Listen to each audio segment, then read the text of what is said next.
Hello, people.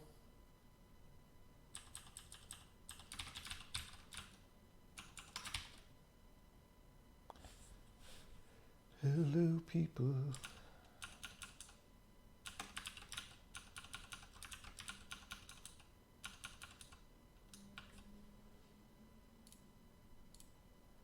Too many windows open. Too many windows open. Okay, that's better.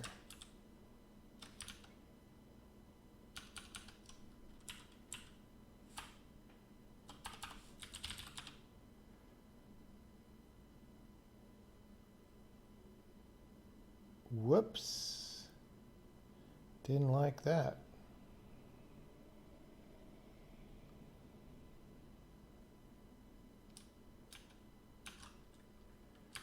Why not? Why not? Oh.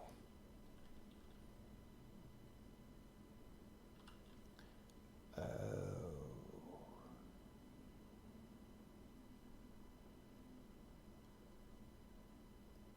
Oh. Okay, we're going to be slow.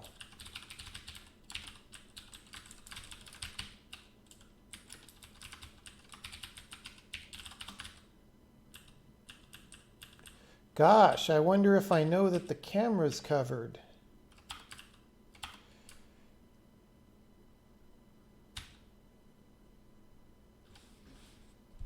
It's such a mystery.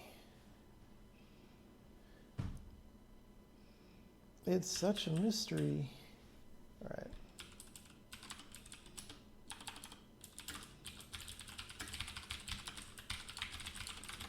I'm not going to do that yet. We are going to do this. I'm having one of those times, like, I hate dealing with LLVM, but I'm doing it a little bit just to take my medicine. And so, like, I need to get the intrinsic. I guess this is where the type parameters go. And like,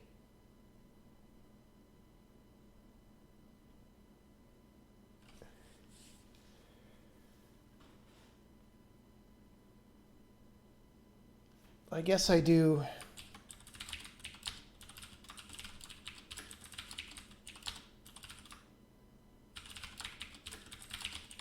Like this. I don't know.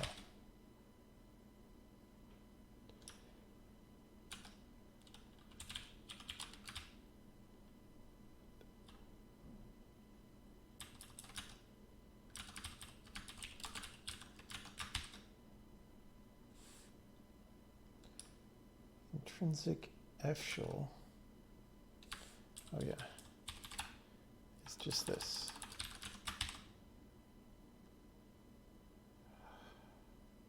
Okay, it compiles. It compiles.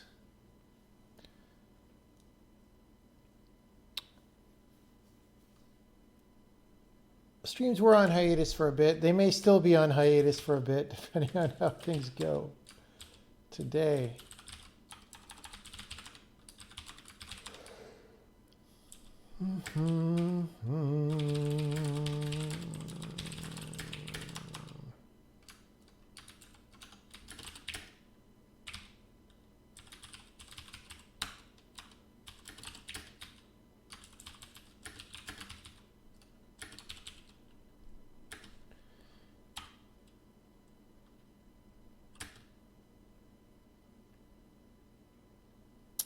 Four bits.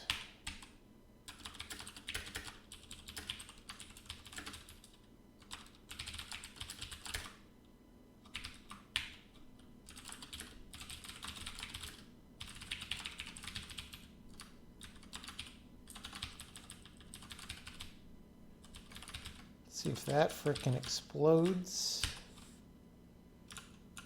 Probably going to be several problems. Why, yes. All right.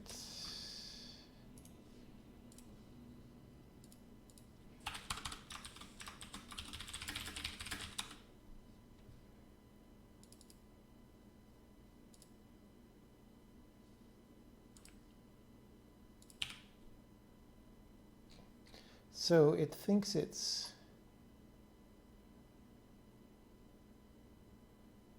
Oh, you know what?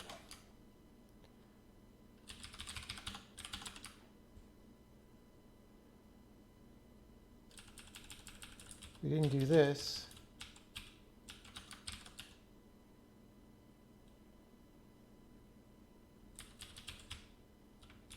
We didn't do this. Should have used Unity. Should have used Unity. All right.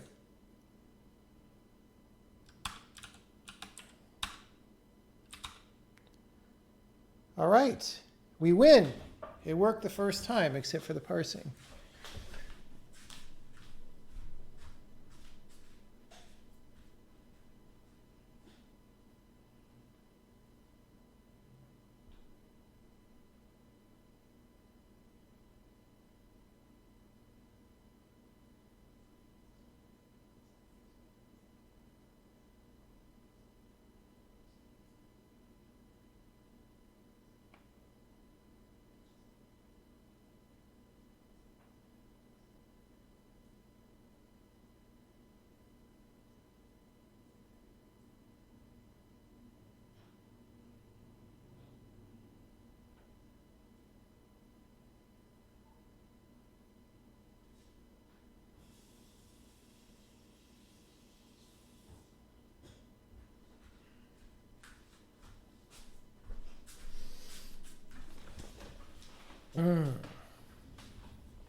Well, we don't totally win yet.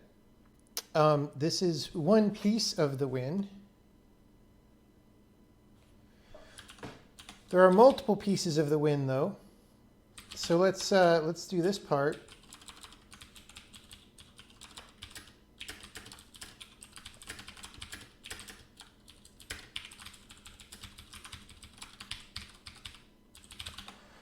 So first we have to make this win happen in LLVM completely. We did it for left, now we have to do it for right.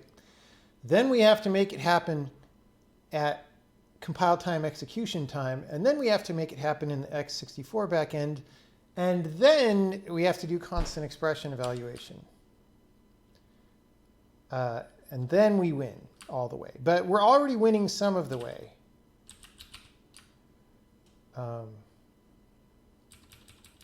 Yeah, so this thing here that was incomplete, we're going to do this. Simple, simple, so easy. So easy.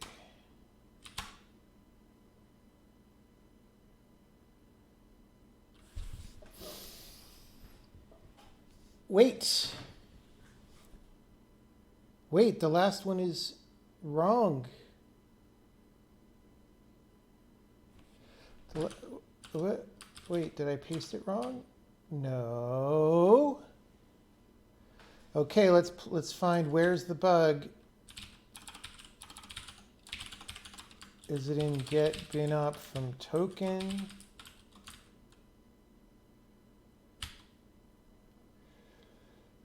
No. Oh, it's here. I goofed in this part. So one character error.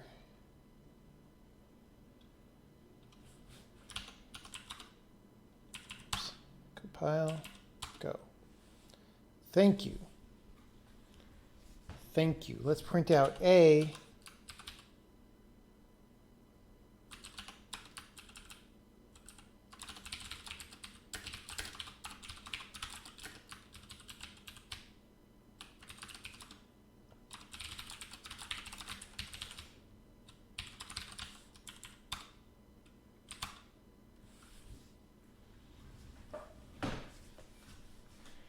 That is great.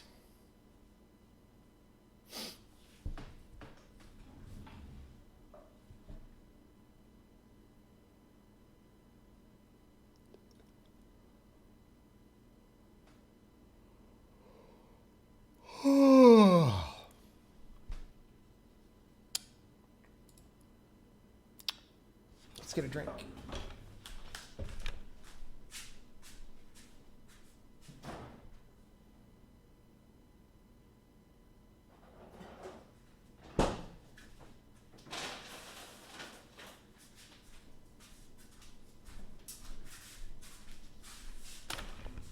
Got another oolong iced tea. I got another handful of, that's not a handful.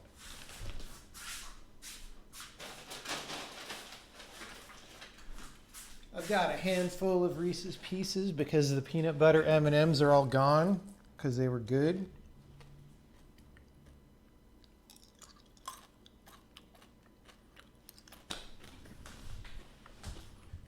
Alrighty.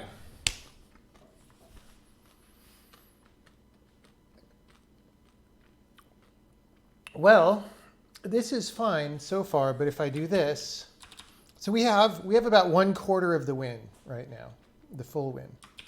If I do this, it's not going to work. Because our runtime doesn't know this.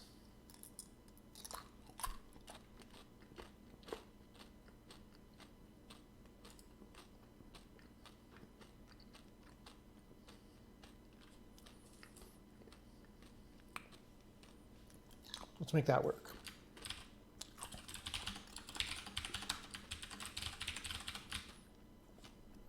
So when you're running at compile time, we don't run machine code, which makes me sad. I mean, not really, but this is just the way I chose to do it. Running machine code seemed hard at the time, but there are advantages to not doing it, but there are disadvantages to not doing it. And one of them is you have to re-implement everything in C. All right.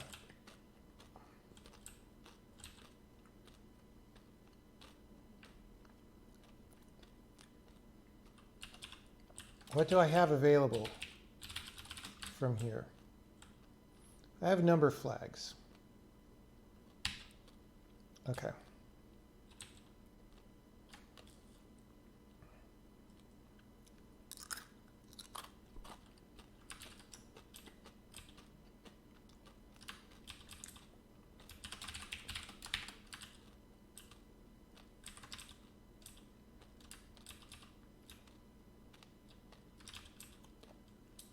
Okay.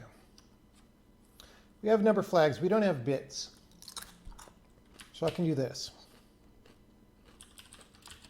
I'm going to open a block here. I'm going to close a block here. This is inside C++, or really C macros. Like I already made a mistake. You got to backslash everything in the universe. All right. So Just say auto bits is bits from flags number flags. And then we're not even going to do anything with these. We're just going to make sure we compile. Whoops, I'm doing this in the wrong place.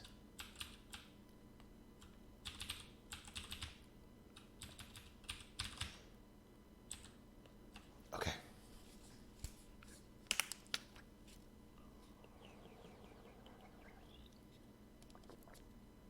Does that mean multi-threading is not available during compile time? No, multi-threading is available. We even demoed it in the past. It's a lot of code writing for not much profit. It is, but at the time the decision was made, it seemed preferable to trying to do some wacky thing like, compile x64 to RAM and then like hot load it somehow and then run that. Especially because we didn't have a back end. Actually, when this decision was made, we were transpiling to C originally. So like, yeah. So this was definitely the right decision in the beginning. But at some point, it's like, well, this is slower than if you just ran natively.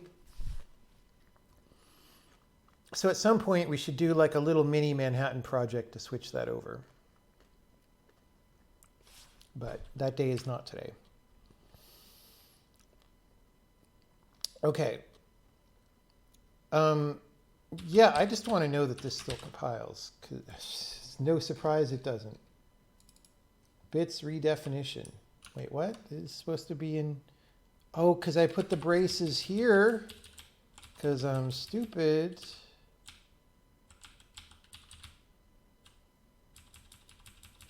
It's almost like I can't program.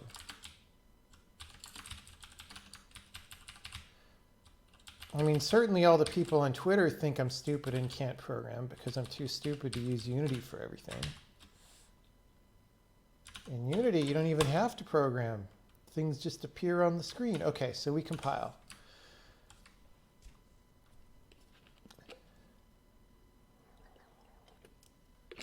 Oh, you were talking about generating x86 in compile time and executing it. Well, I'm not sure what you mean then, because I believe this total size of compiler source code would go down, because this file would mostly go away.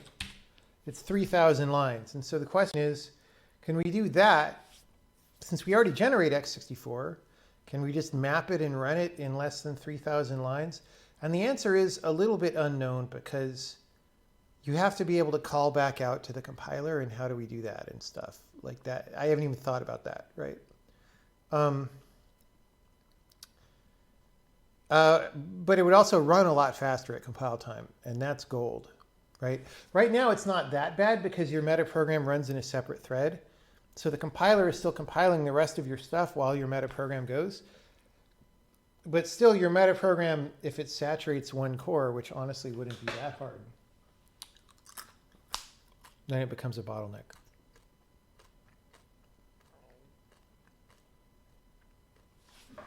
Okay. Well, we get bits. And then we say, I mean, if we're rotating...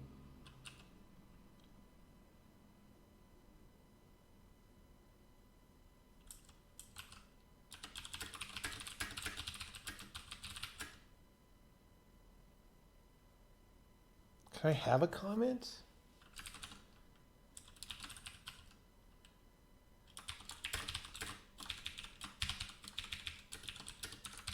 All right.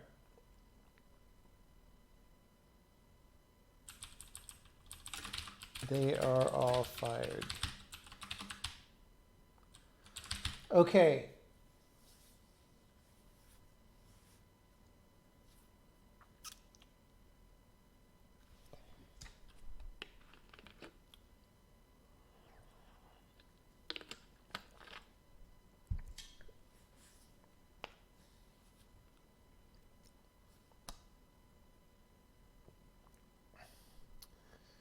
The metaprogram gets its own thread. We could certainly start more threads if it wants. It's just that then, you have all the problems that you have about coordinating data across threads. So I don't expect most people to do that.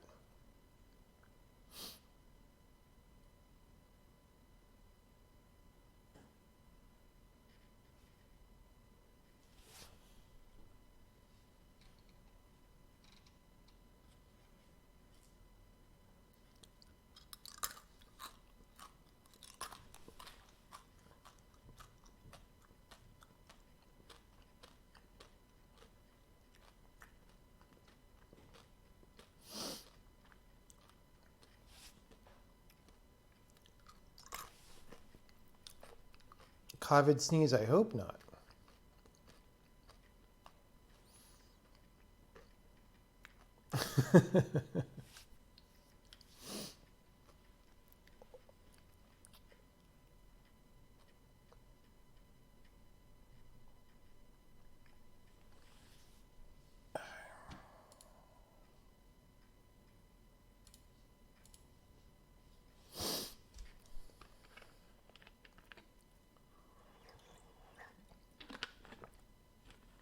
Okay.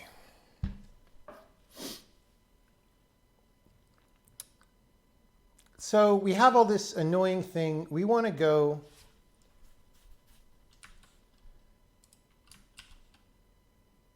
Okay, first let's just do the basic version, and then we'll deal with the UB. So we'll say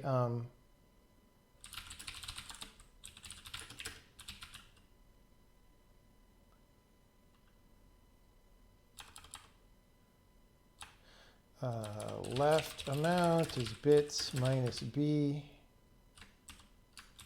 and then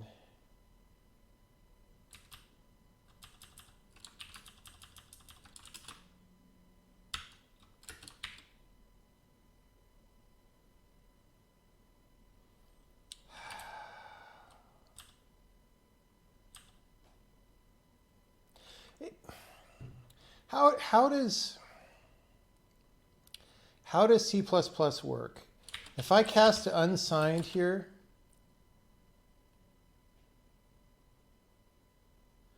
that just means unsigned int, right? It doesn't mean unsigned of whatever the type of A was. How do I cast a sign off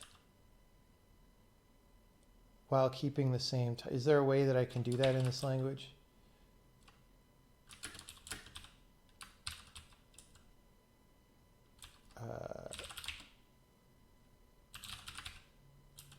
Let's call it left shift. Because like A could be signed here. And that's a problem because I don't want arithmetic shift, right?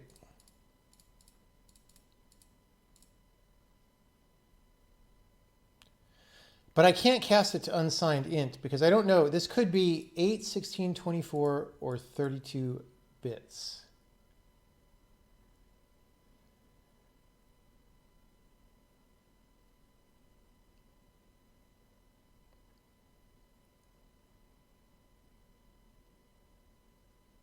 Make unsigned is for big boys only. I don't want to use standard stood. Why not cast a uint 64? Because it's may not be 64 bits. This could be 8, 16, 32, or 64 bits. That's why it's in this ugly ass macro. Because I paste this macro 4 times.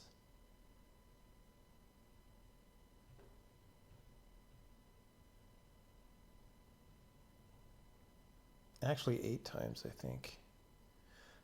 Well, you know what? I can mask it. I can mask it. I can go.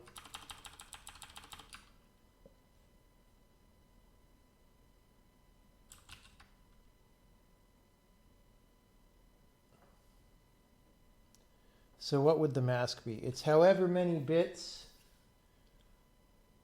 are in left shift.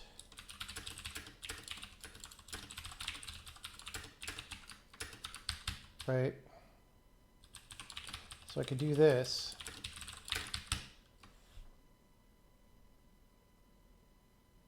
That's stupid, but it'll get me the right answer. Wait, except this is, I'm going,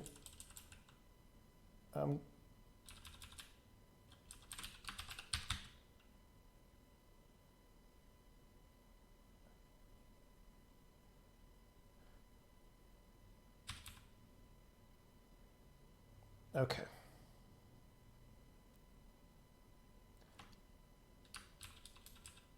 Let's just see what happens there.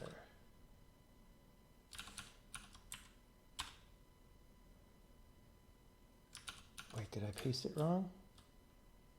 Oh, the thing that shells out to this.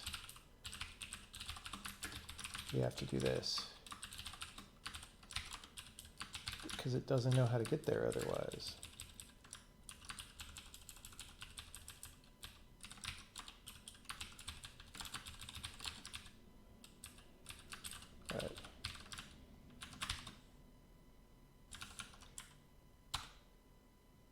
All right, so this one is wrong because left isn't implemented, but this one is correct.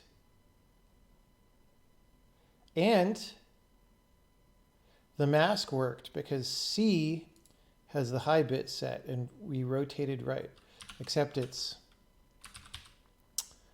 you know what?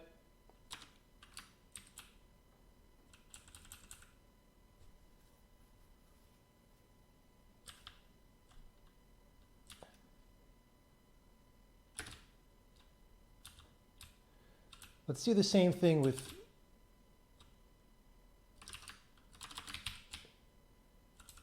signed.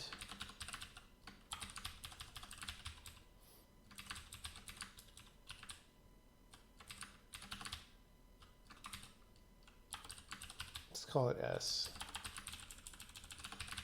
Because it's only one character, so the formatting will fit. Yeah, okay. All right. Whoops. Whoopsie. All right. Oh, right.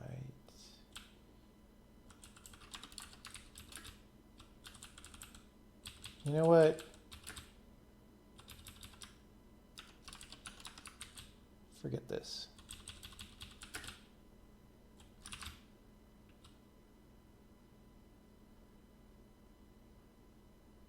Okay.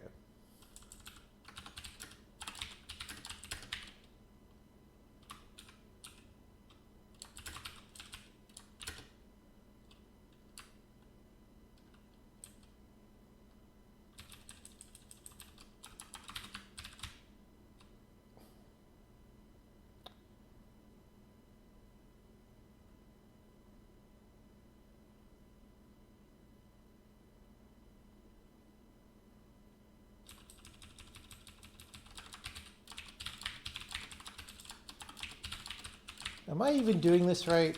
I think I'm getting my own programming. Nope, there we go. Okay, let's print. There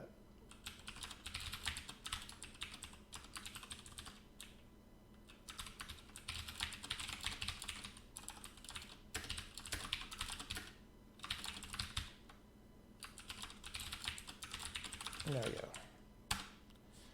There we go. So we did it once for U32, once for S32. That is better than just pasting a bunch of code and changing variable names. That's almost like a modern programming language. All right. So,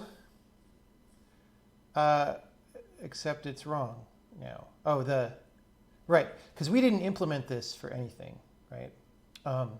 But here, this one is implemented, right? And this is the shift. We're not drawing the 0. Did I do that for print statement? Minimum digits.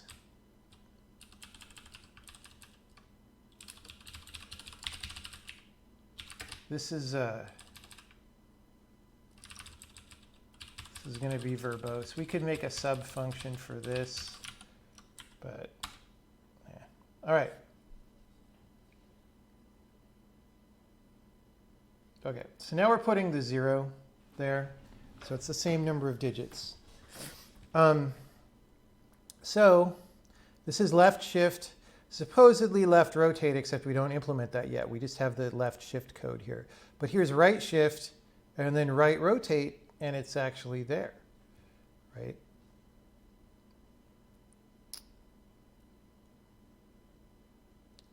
So now, though, if I'm going to make this a test later,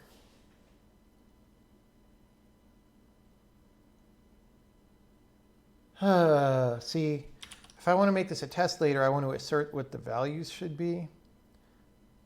I guess we can assert on C.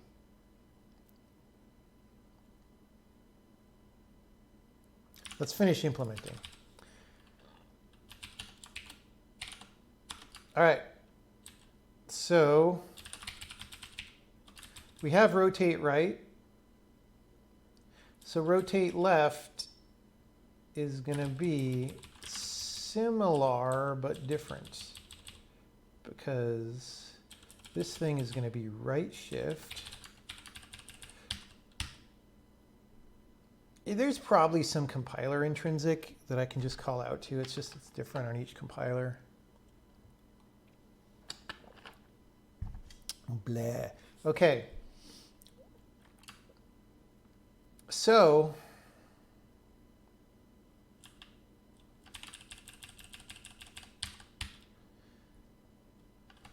we're going to have to mask again in case we're signed.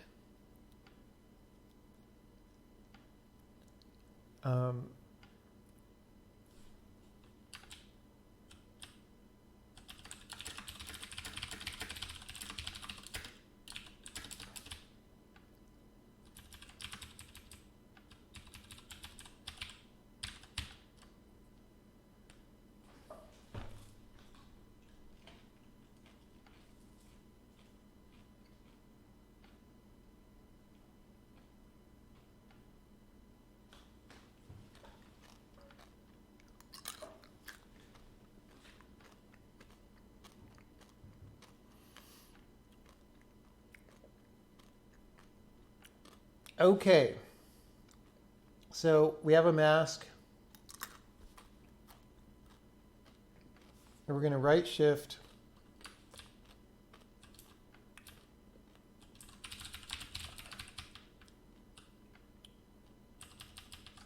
And left shift.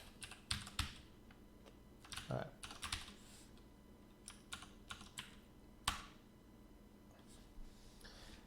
Okay, so these should be the same. Well, this is different because this is an arithmetic shift right and this is a logical shift right? But everything else is the same. All right. Let's assert in our demo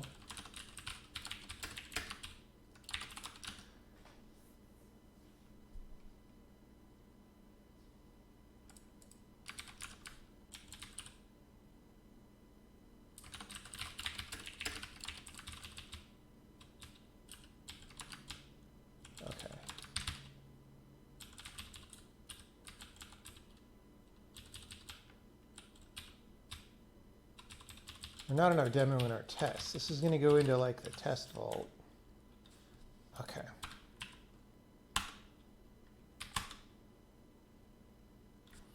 Okay, great.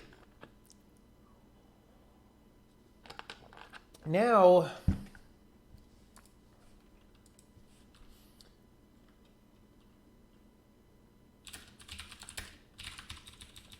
let's make it variable.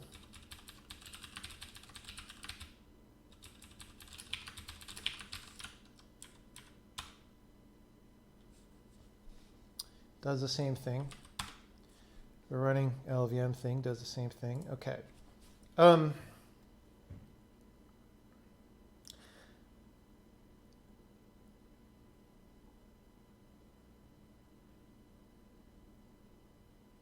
Now what?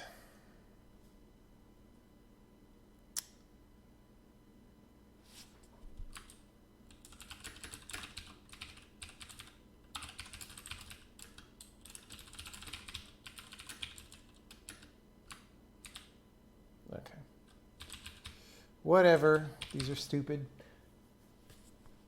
Okay, so because C++ is a total dick, this isn't good enough. Like if I just change this 4 to a 0, suddenly we have UB.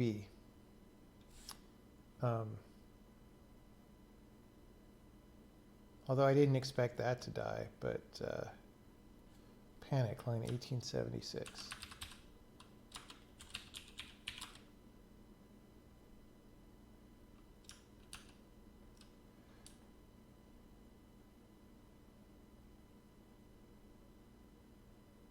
Interesting. I didn't expect that. I did expect it to not work. Okay. Oh, no, that's because our assertions are going off because I changed the number. Because I'm stupid. Okay.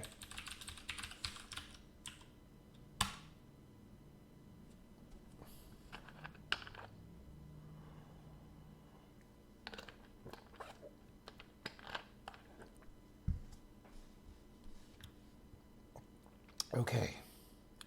So we have a bunch of cafe babes here, but this actually is not correct. So the problem is in C++, and this is just massively stupid.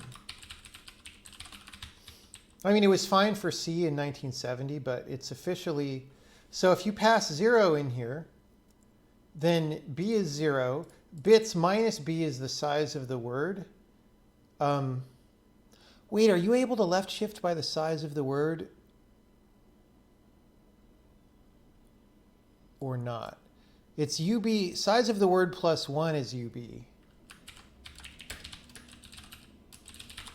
Let me see what people say.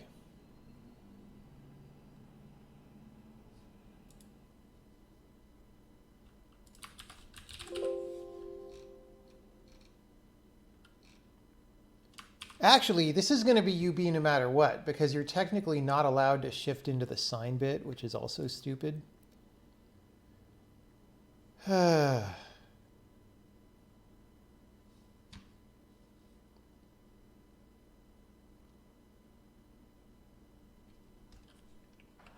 Sizes too? Sizes what?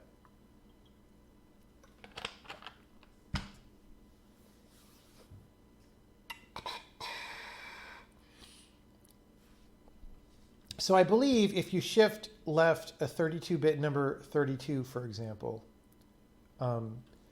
that's UB.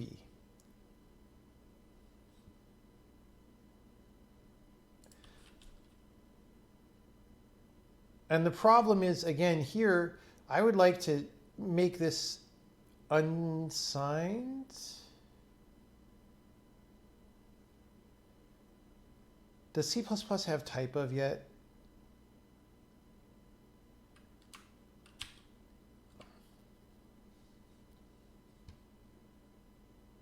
Shift by size exactly is UB. Yeah. So like just passing a 0 in here, which is a totally natural thing to do, is UB. Decal type. Okay. So I can cast this, which I probably should have done anyway, to decal type of A.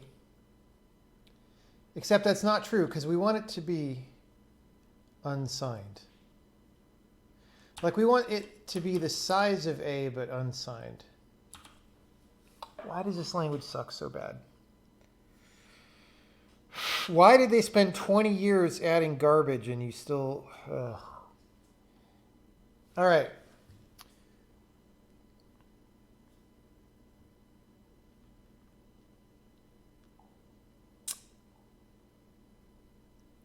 I honestly am not sure what's the best way to deal with this, except maybe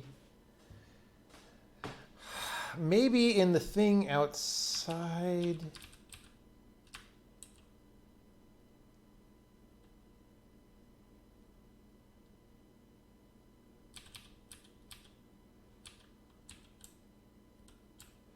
See, here, this is super stupid, right? Now what I could do is for rotate operations,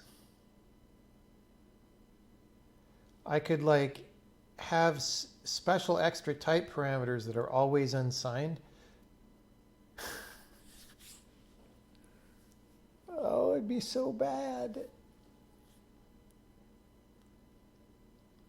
Oh, I have, right, we don't need to do decal type because I have the type in the macro as a macro parameter. I forgot about that. So in this this type is the type of A, so that's fine. The problem is I don't have an unsigned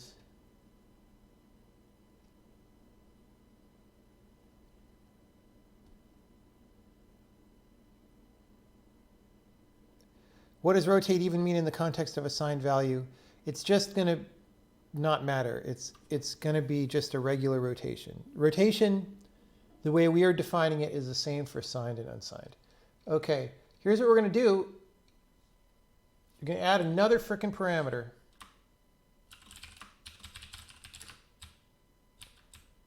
And that's going to be a disaster.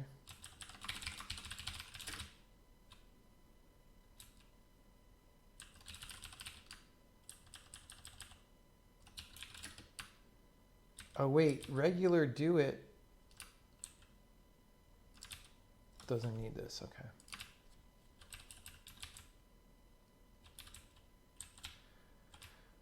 Only do it integer needs this. Whoops, I keep putting it in the wrong place. So all these are just going to take the same type. Why do I do this? All these are going to take the same type twice, but these,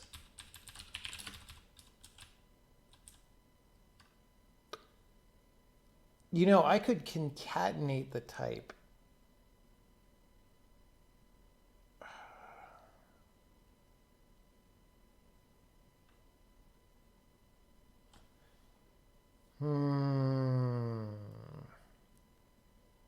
Let's not worry about it. Whoops. There is, I could pass S or U and then the number of bits. Okay, let's try that.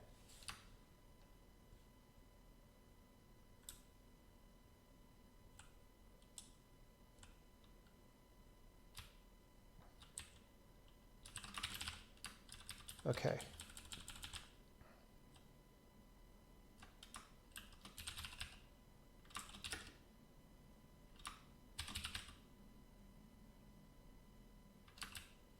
So we're going to do this.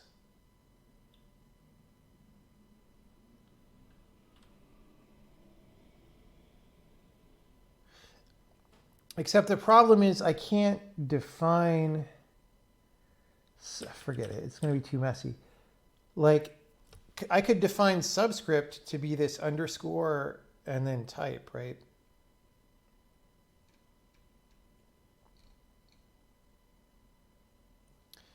It's just that I would have to define type to be the concatenation of the things, and doing a define instead of a define like doesn't work that way.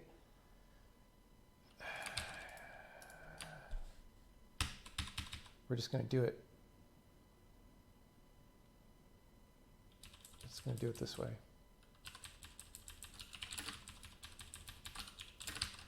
All right.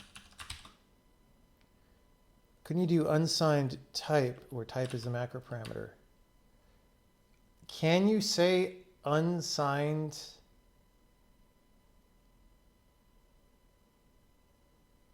I don't know what S64 is defined as. Like if it has signed in the name, I don't know if you can say unsigned, signed. I don't know, let's see. Let's try that. Like, okay, we're compiling right now. So what if I say,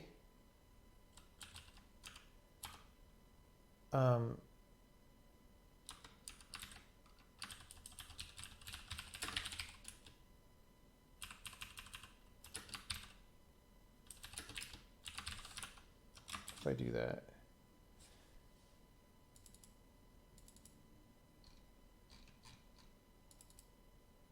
Yeah, it doesn't like it.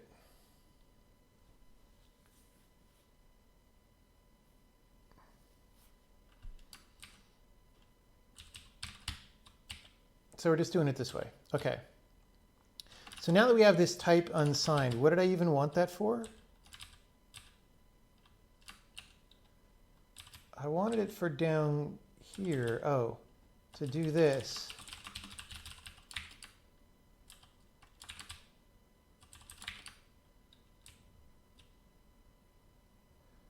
Oh, wait, I don't need my mask anymore.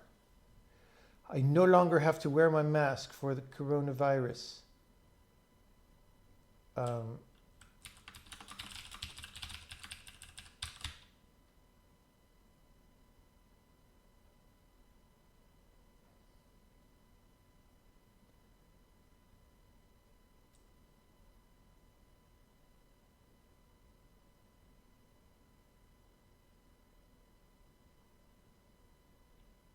think.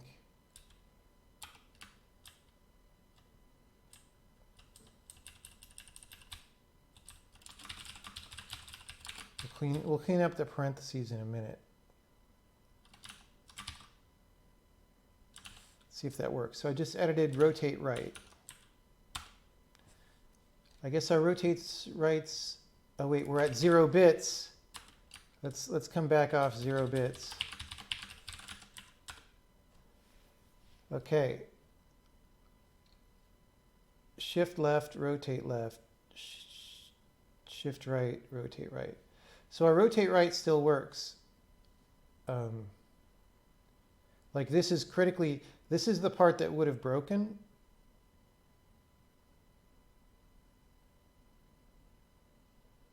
Let's annotate.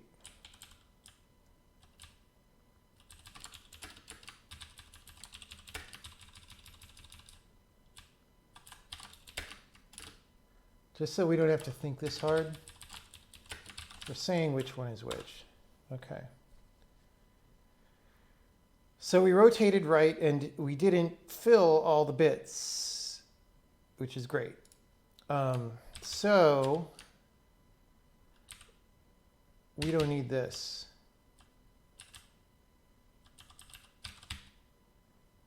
We just need to do that.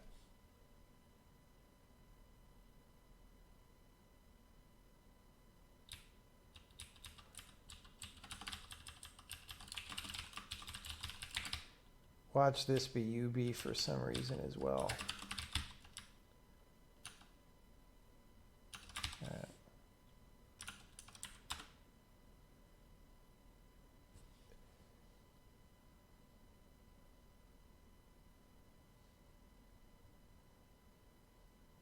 All right.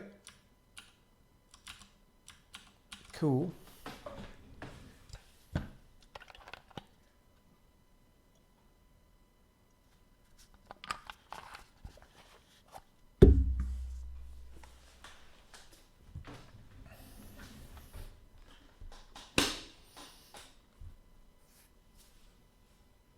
So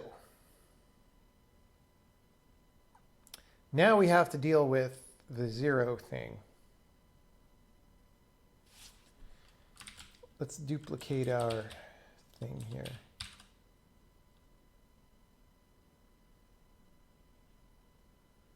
Okay. Bits from flags, left shift. We unsigned it.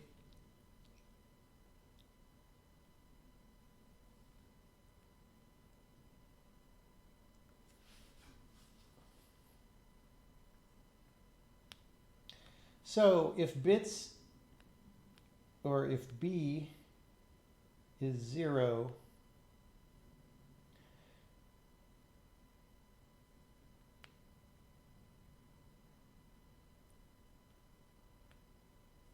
we're just going to leave the case, the whole case about what if they try to shift by more than the word size. We'll deal with that later. Actually, no. No, we'll deal with that now. But first we just put in the 0 case.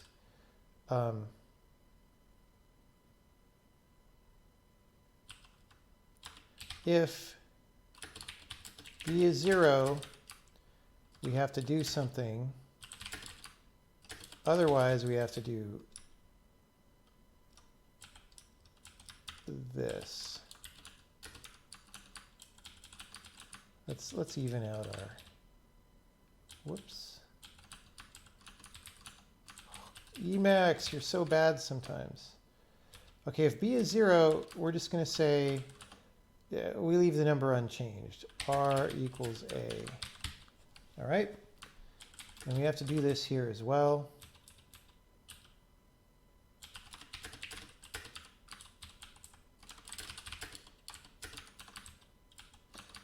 There is no reason that we should have to do this except that the operator, why is it not indenting correctly here?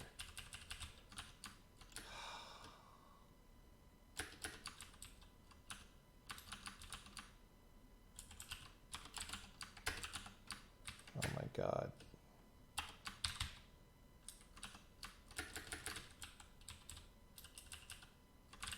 All right, whatever. Okay. So now we should be able to pass 0, and it'll still do the same thing it just did.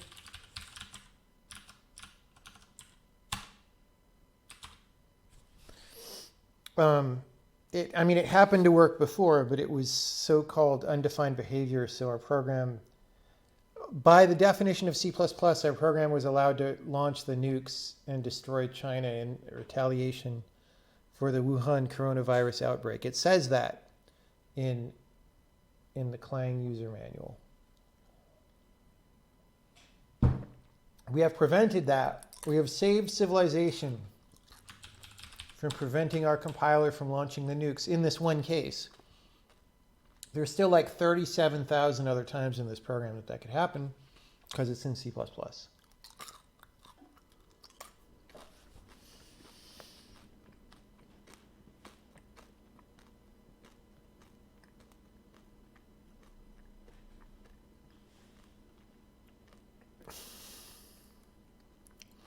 You must have missed a chapter of UB caused nuclear warfare. It says compiler people claim that UB means they can make the program do anything they want.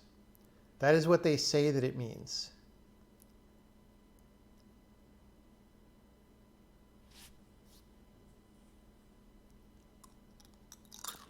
It is very bad. Yes. So if I didn't do this, if I did not do this, then Clang could destroy China with nukes. Like if I just happen not to think, because it's very easy, like, oh, shift by 0, that's defined. But no, because we're shifting by word size minus 0 also. That's destroyed World War III.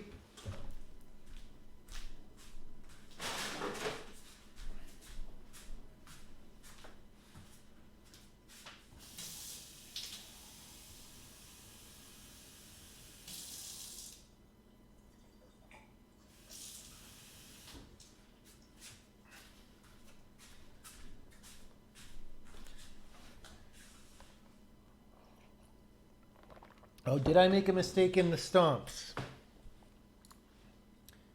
Whoops. Yeah. So this is here. It doesn't really matter. Stomp there, I think, should just be for debugging at this time. Let me get my form in order. Let's get them looking the same. Let's retest now that they look the same. Okay. Now, what happens if we rotate by 1 billion bits, or 36, which is the word size plus 4?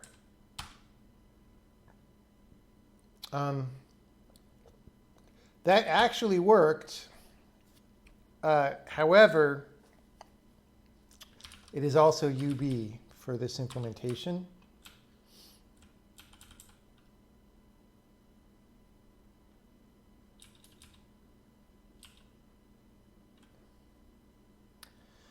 And the problem is we need to check if b is 0. So for a rotate, you just want to mask off the word size.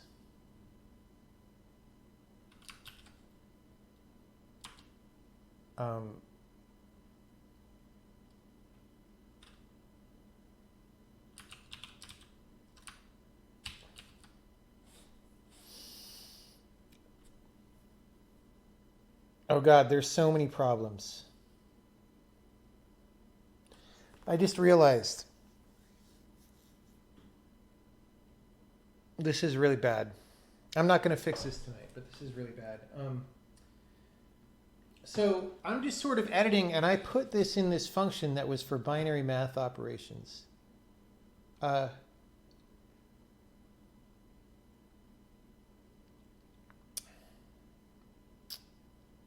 I'm actually not sure what the front end policy is, but we're assuming that A and B are operands of the same type, because before we ever get here, you know, we convert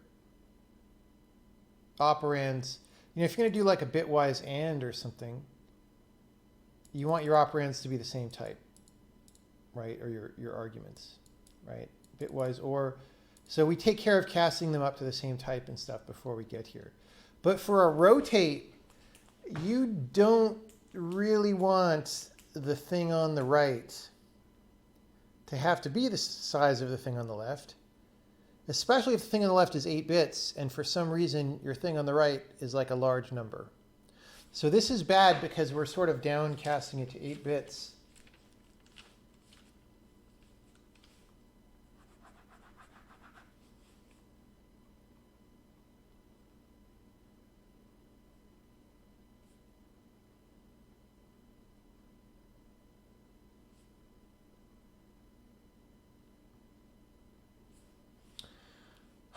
So bad, so bad.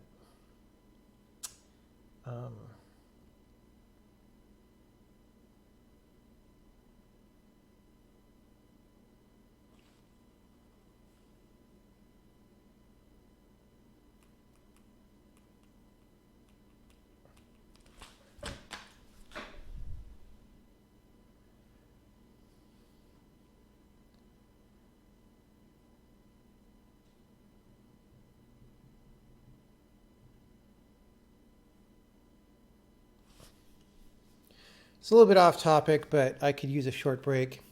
Curious about what my thoughts are on the compute APIs and what exactly I hate so much about the direction Cronus is going. Say as someone who's previously devoted a large part of my career to focusing on GPU compute OpenCL, but kind of gave up on it. Okay, here is my fundamental problem. Okay, what is so-called compute, right? What does that mean?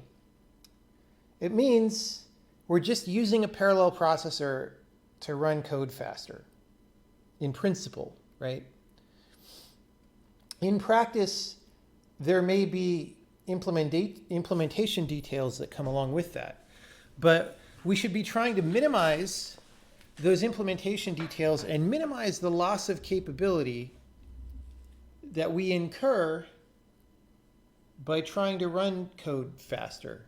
You know what I mean? And so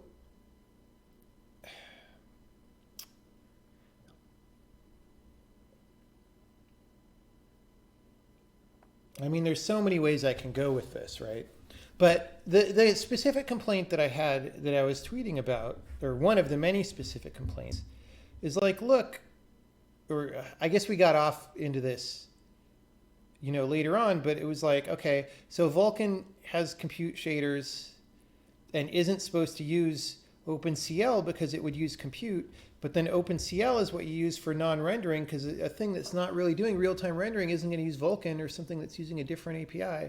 And so like suddenly you start to see, for example, that things are way too complicated and I've lost capabilities because like I can't just like say I want, I don't know, the equivalent of like a Fourier transform function or like, you know, I want to write some library code that does really cool spherical harmonics computations or something, right? And it's just a library that you want to be able to link, right? In addition now to all the already stupid billions of complications you have about, you know, compiler version and like what runtime libraries you're linked to and all those compatibility issues with distributing this library. Now you have like, how does it do the so-called compute, right? Does it do it through Vulkan? Does it do it through OpenCL? Like how, you know, does the application have to like share a context or not with this thing? Like, does the thing magically know whether to use Vulkan or OpenCL based on what it's linked into? Are these things like that you tell it, like, it's just a giant mess before you can even do anything. And this is just, it's not like this lets us do quantum computing or something, right? It lets us use a certain kind of parallel processors. The boost is honestly, the increase in capabilities is somewhat minor on the scale of the history of computers. And yet we're making such a giant mess out of it. But it's not a surprise because we're making a giant, like all this stuff, even before you talk about compute, like the graphics APIs, I've talked about this in public before, they're a disaster. Like if you just want to render a triangle across a bunch of platforms, you have to now write in 7 programming languages, you know, because there's now, for some reason, we decided that the C model of having one programming language that you would target to different platforms, for some reason, wasn't the right thing. And now every instead of being able to target an API or a platform with your program, you have to write in a different programming language per platform, right? That's a disaster. And OpenCL is just more of that. So now OpenCL is like a platform like Vulkan, right? I can't use OpenCL on my PlayStation 5, I don't think. I wouldn't want to if I could. So like, why can I compile a C program? Why are we giving up that capability of like, I could compile a C program for everywhere? It just doesn't make any sense what we're doing. It's a disaster.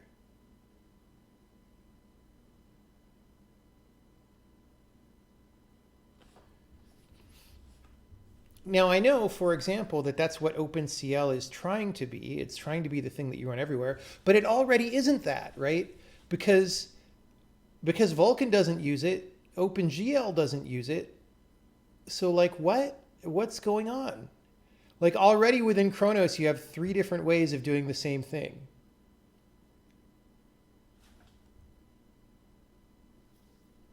It's like there's no adult supervision. Nobody cares that software is broken and doesn't work. And they just want to keep making it more broken and keep not working. And nobody cares that programmers are historically unproductive because everybody just keeps making programmers less productive. It's a disaster, right? And I don't know what to do about it because nobody, like, just very few people are actually looking at this situation with open eyes and sane minds and saying, what the hell is going on? What are we turning programming into? Because like things are just going to get more and more parallel, right? Several people responding to my tweet were like, oh, that's just a special case API for only a small class of applications. It's like, no, dude. We can't make single cores that much faster. The way computers get faster in the future is more and more and more cores. So your CPU will be kind of more like a GPU in the sense that you have to, the way that you deal with it, even though the cores are going to be a little different than a GPU cores, right? They're going to be much more complex and there'll be many fewer of them. There's going to be more than you know how to program or how to exploit with a serial program with minor amounts of parallelism in it, right? So you have to start doing different things. And that means having a way to do what so-called compute on your CPU. That's going to be like what programming turns into. And it's a disaster. We can't even do the things we did in 1970 with it. So I hope that at least starts to explain. Like, people have no perspective on this. Why don't just use a modulo operator? Because I don't know what modulo does on negative numbers, honestly. I think it doesn't do the right thing. Mod in C++ or in C is so confusing with regard to negatives that I just don't even think about it.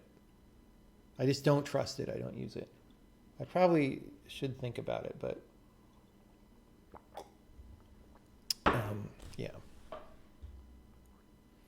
Is there a physical reason why RAM can't be made faster to catch up with CPUs? Oh, of course there is. I mean, if you start looking at how computers actually work, it's crazy all the stuff they do. Like, if you think about what RAM is, right? There's a huge amount of storage, and you have to get the information over a small number of wires, because you don't have wires to every cell of RAM. You can't like access it all. So what happens when you ask for a memory location? Well, it's kind of like a giant warehouse with like a small door, right? So you say, I want memory location whatever, and there's a guy with a cart, and he walks into the warehouse with the cart and puts the box with the right value on it and then walks back out through the door, right? That's what happens with RAM, except it's more complicated than that.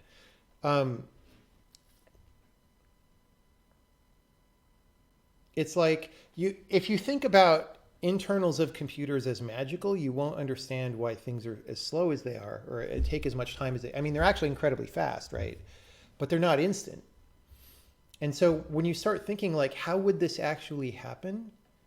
Then you start realizing like, oh, okay, I get it, right? Like how, you think if you just have a 64-bit program, you think that your memory address is just like a number, but your RAM isn't linear, right? Your individual RAM chips don't self-organize into a linear address space. They have like different, like what used to be a SIM or a DIM, I don't know what you call them these days, but like would have several chips on it. Like you slap 8 chips down, right? And each chip has a certain amount of storage. And then, so something has to manage when an address comes in, it has to know which chip has that and then go ask that. There's like, multiplexing happening. It's like a whole thing.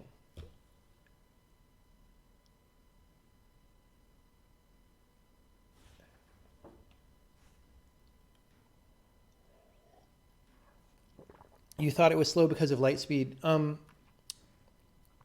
mean, light speed is definitely a factor, for sure. But like, again, components of computers are not magical.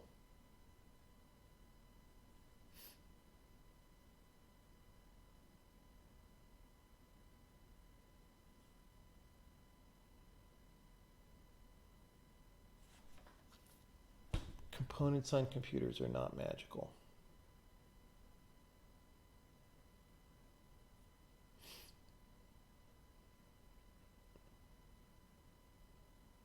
And you have to realize also, so there's 2 delays that happen on a modern CPU when you try to read memory, right? One is just the time that it takes to get the data back. And the other one is the fact that, well, these 2 things co-conspire, right? One is the time that it takes to get the data back, and the other one is there's a limit to how much your CPU can figure out, what to do in that time. And that limit is getting hit faster and faster because, the number of instructions per clock that these CPUs can do keeps going up. I think we're at around 5 instructions per clock typically. So if you have like 5 simple operations that are happening on data that's all, in registers or in maybe even L0. I don't know what's how fast, but let's just say in registers. Or, like moves where you can execute the request for the move now, right? and then you need the data in subsequent instructions. You can do 5 of those per cycle if you're not, if you're not saturating the same execution units with all of them or whatever. That's like a lot. It's 5 per cycle, dude. And so if it takes you 400 cycles to get to RAM, that's 2,000 instructions. You know how much you can do with 2,000 instructions? Watch some of those demo scene videos that just went up. You can do a lot with 2,000 instructions.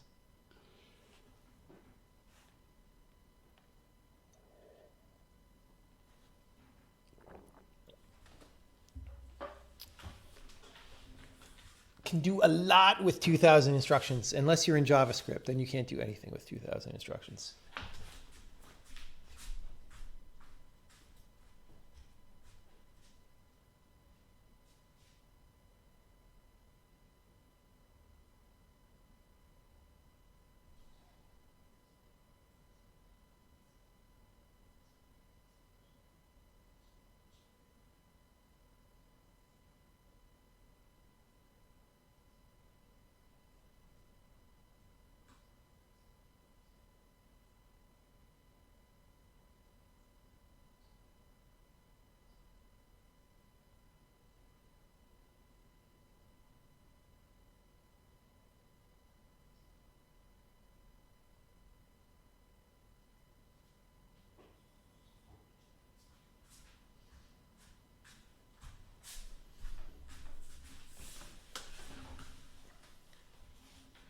You think maybe bmod bits plus bits, mod bits. What? Well, mod is slow anyway.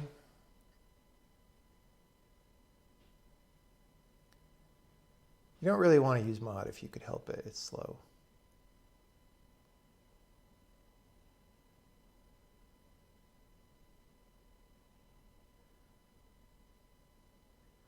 Which is more complex as a project, the compiler or any of the games? The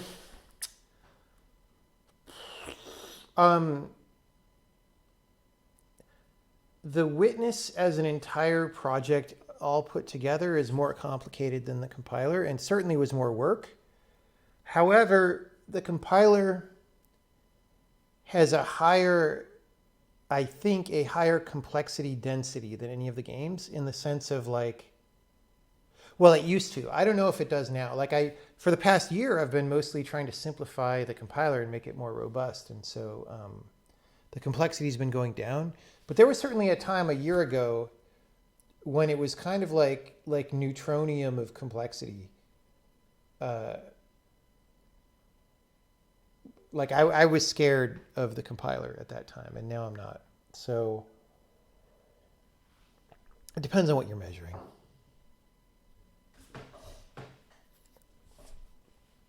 Okay, so we have bits from flags, right? And then what was I doing? I just want to, so bits is a power of 2, right? So we make a mask again. The thing is, it's an int mask probably, right? I guess we'll do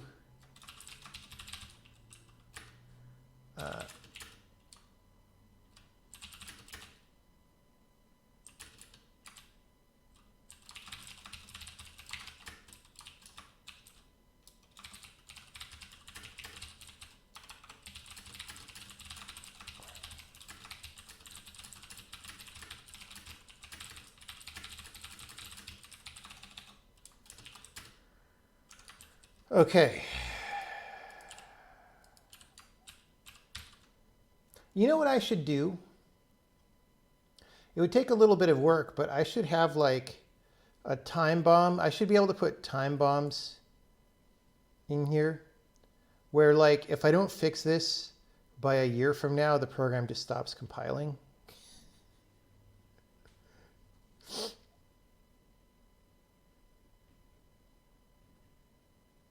B XOR, what?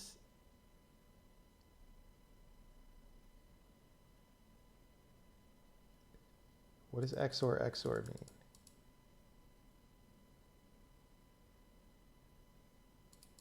Assert time.now, yeah. Well, I wouldn't want to break it for other people besides me. I don't want to break the build for other people on the team, but for my personal build. I mean, I could do that in our language because I can check your username and I can say if the username is me, assert that the date, blah, blah, blah. So, all right.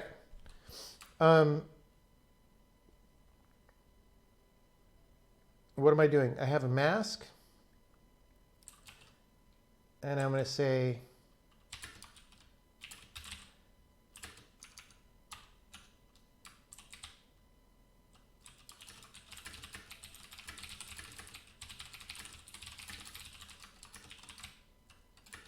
okay.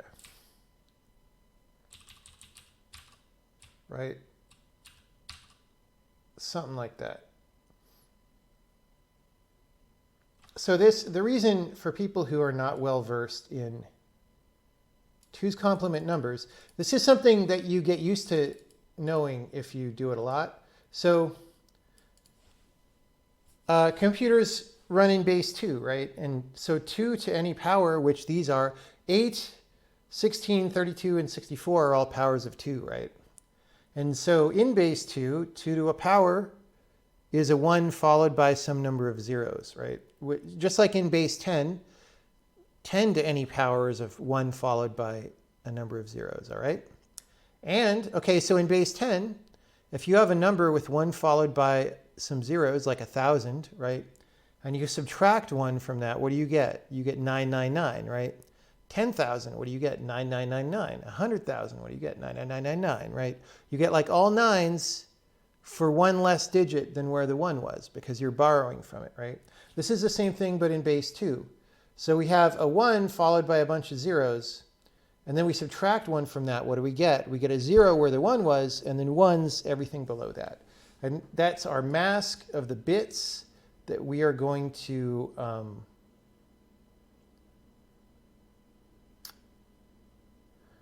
care about, right? And so then, so say we're in 32 bits, right?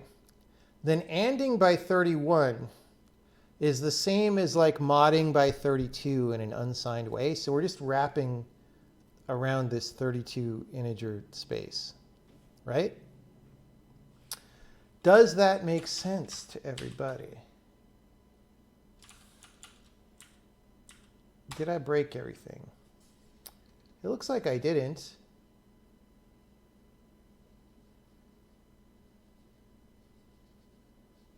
All right. Cool. Well, we're going to assume that that's not still full of ratty UB for now, although it probably is. And now we have to make this work because our x64 backend doesn't know anything about this stuff. So it's like unknown instruction, bro.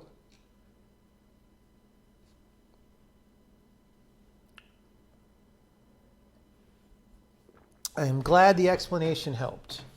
These are the kind of things where like, I mean, like that's that thing that I just said about a power of 2 being a 1 followed by zeros and then you subtract 1 and it makes a mask. Like that's actually what computers are about. They're not about somebody changing promise.js and it breaks all the software in the world. That's not really computers, right? You're wondering how multiplayer works. So if you make a game and want a multiplayer to work, you have to buy some PCs to launch a server and connect them to the internet. You mean if you want to develop a multiplayer game? Well, like if you want to run a server, then yes, your server has to be on the internet all the time somehow. And you just, however you can make that happen. Or it could be a peer-to-peer networked game and then you don't need servers. But peer-to-peer network games are subject to cheating and they tend to be a worse game experience in my opinion. on most things. On my stream with Sean, I mentioned the performance impact caused by tree traversal. You wonder if it's possible to design a cache oblivious syntax tree that operates similarly to a B tree. I honestly don't remember what a B tree is. So if you want to link me a good B tree link, that'll be fine. Cache oblivious doesn't sound realistic to me because like it's just a lot of memory. So like, what does cache oblivious mean? But you know, handling it better might be a thing. I don't know. You have an idea for a game, but you don't know graphics programming. Should you use Unity or should you take much more time to learn graphics programming and write an engine first and make a game? Depends on what you want to do. If you want to write an engine, write an engine. If you want to make a game, make a game. But when you're making the game, just build your programming skills a little bit, right? Like if you're using Unity to do a bunch of stuff, just make sure that you know at least a little bit how to make the system do what you want instead of you doing what it wants. And then you build that skill over time. Where do you often get information you don't know from? Books, other experts in the field? It depends on what kind of information. That's a really contextual question.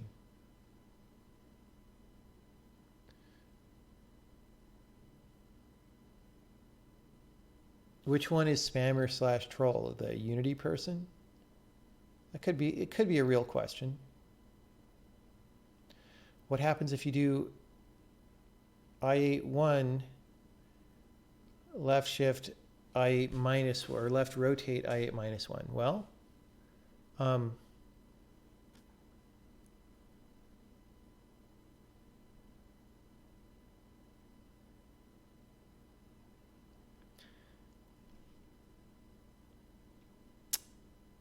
I mean, rotate by a negative number shouldn't be a thing. I would file rotating by a negative number as you get an unpredictable result, or you get a system defined result in your output.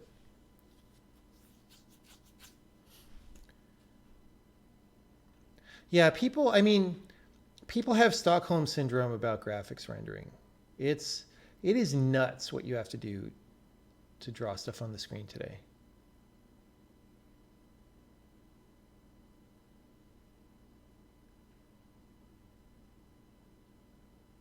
What happens in the compiler right now? I don't know. It depends.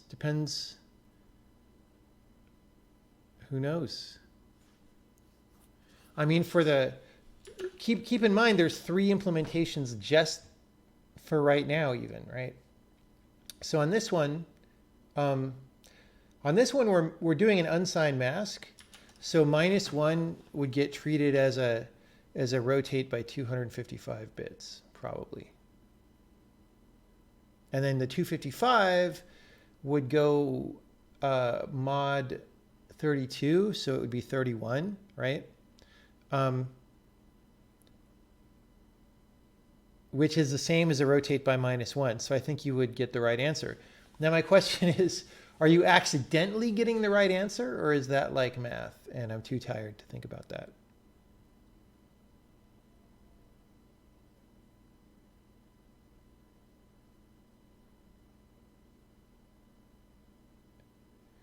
It's like math, yeah.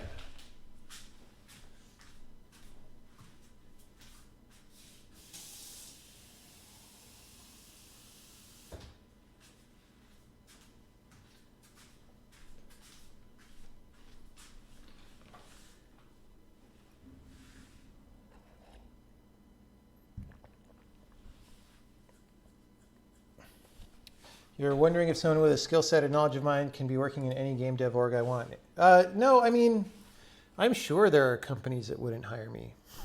For sure. If only because of the stuff I tweet. Are you kidding me? Fortunately, there are not very many companies that I would want to work at, so that works out.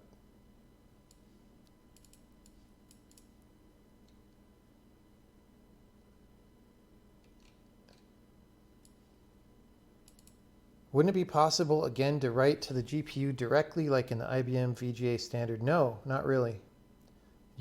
Nobody exposes that interface, so you can't do it.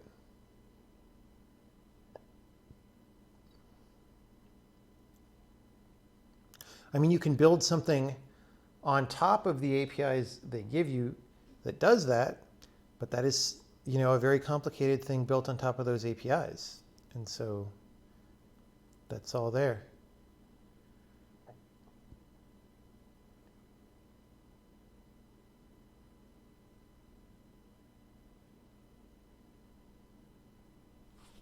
Okay, so we do this. Okay, let's go to x64 backend.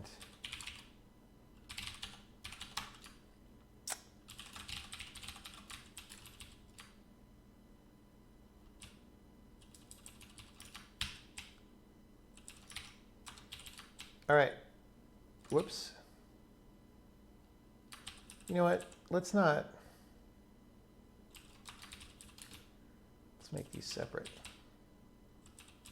Okay, so we're not going to do the masking of B yet.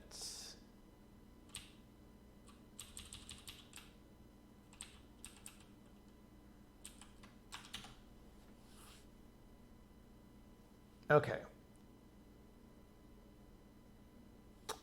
So we're going to want a shift right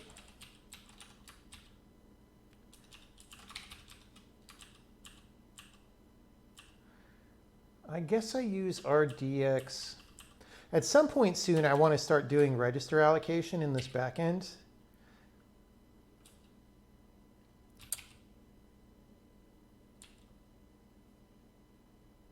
And so I'm just starting to think about how that'll go, but all right.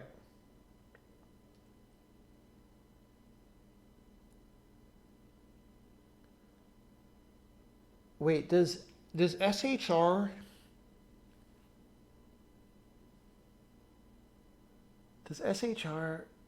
am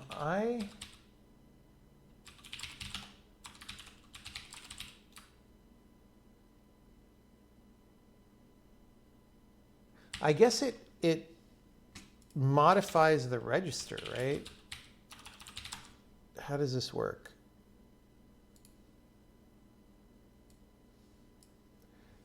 It's our favorite fun document. SHR, register a memory by immediate or by CL. We don't do immediates right now. We don't even bother. We always do it by CL. So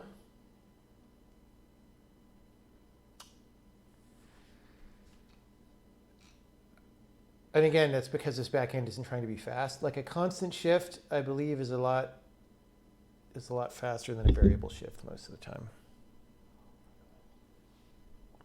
But we just take the hit and do the variable shift because we don't really do instruction selection at all yet. Okay, so this forcibly destroys the register. So we're going to have to, if we're going to do two shifts on the same thing and then OR it, we're going to have to copy it. How do you successfully navigate all the BS Stack Overflow type answers and find real solutions to hard problems? I don't know, because here's the thing. When I was learning all this stuff, like after a while, after you have a lot of experience, you build up enough context that you know what good answers sound like and you know what bad answers sound like, right? Where you know enough about a specific topic to know kind of at least what a good answer would be, and you know when something isn't that. But you have to build those skills, and I didn't have those when I started. I just was fortunate enough that most of the information when I started was good information. And now most of the information is not good information. And so I never had to contend with that problem, so I'm not sure I have advice for it. Except be very careful about who you learn from, right? Because if you teach yourself that bad information is good information, you might never recover from that. And I think that's actually... Yeah. I mean, I use Stack Overflow sometimes, right? But I don't use it in the way that most people use it, right? I mean, what I do is I'll Google search like, how do you do something? And a decent percentage of the time, that'll go to a Stack Overflow link. So I go to the Stack Overflow link and I like read what they have to say. And often it's low quality. Sometimes it's high quality. But most of the time it's not high quality. But then that still at least tells me what somebody thinks the answer is, and I can at least see like start seeing specific function names, which is helpful information. Then I can go read the actual documentation of those things, right? Or whatever else, other references, more canonical references.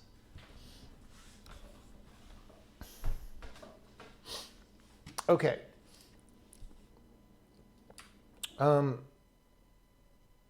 So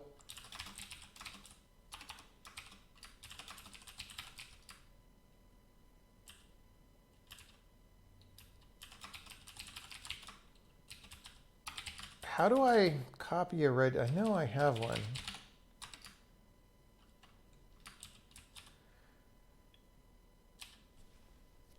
Come on, come on.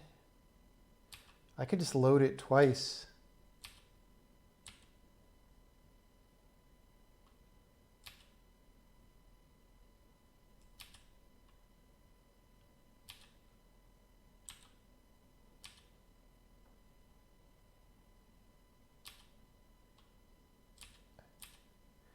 Let me know if you see it.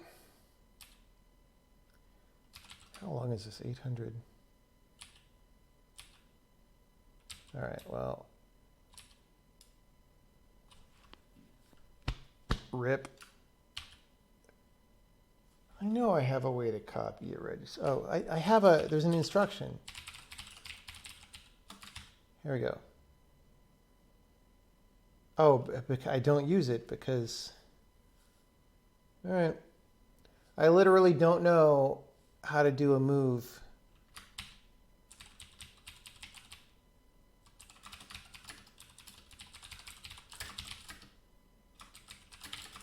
So we're going to get this working by doing this garbage, which is we're moving from memory twice, and eventually we'll do a move, register to register move.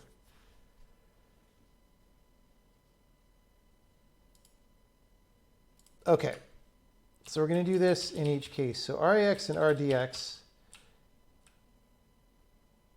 have the value. So we're going to shift right.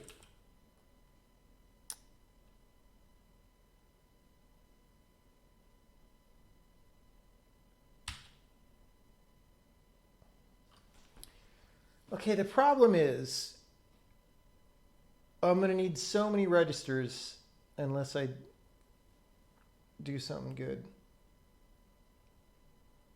Wait, x64 has rotate instructions. What am I even doing?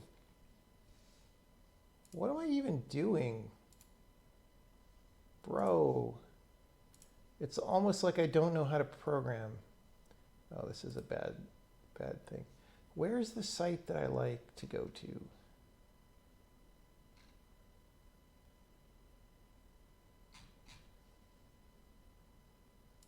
This one's good.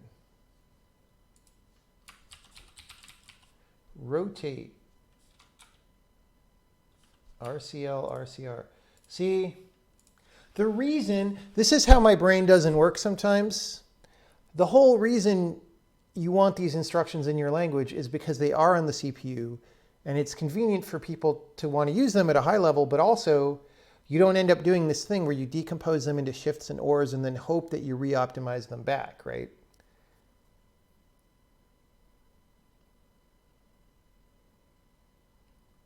Okay. Rotate carry left, rotate carry right. We're not going to do that. We're going to ROL and ROR, which is like LOL. This is like LOL. It's like ROTFL and LOL combined, but then packed into very few letters. Why do I not go to work for some big tech company? I get to decide what I do every day. And I'm doing the things that I most want to do. Why would I go work somewhere?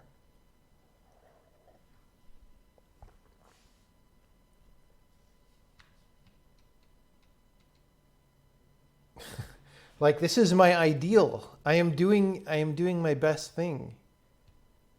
Why would I do another thing?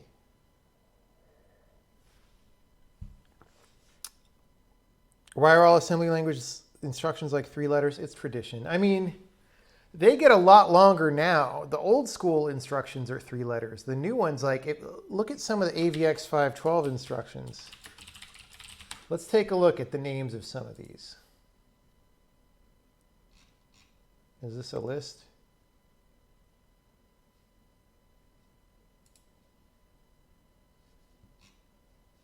Just give me a list. Okay. Okay, here's the names of the AVX 512 instructions. Because once you run out of 3-letter combinations, you have to go longer.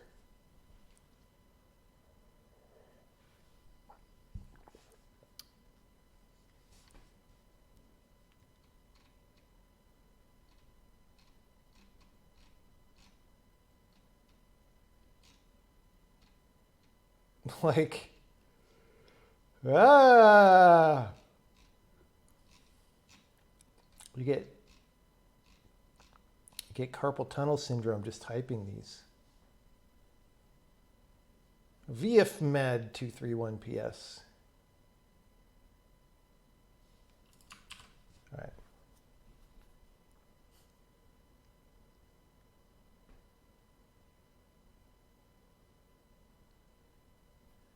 I'm not going to talk. Look, if you want to know what I think about JavaScript, I'm sure you can find that on YouTube somewhere. I am sure you can find that on YouTube. It's like not even a challenge.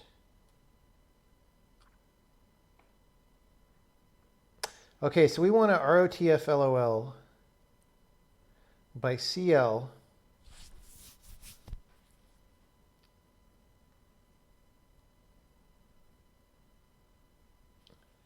D2, D1, we're just going to do this inline.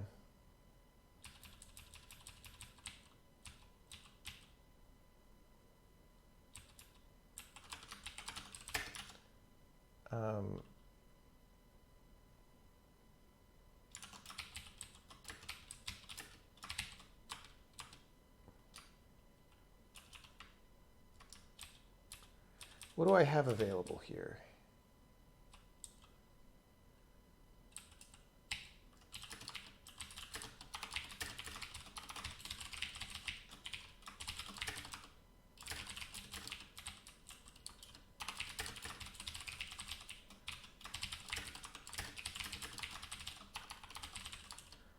You know, this is going to be...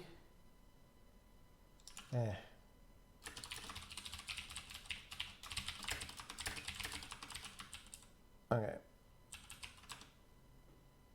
So, 64-bit. ROL.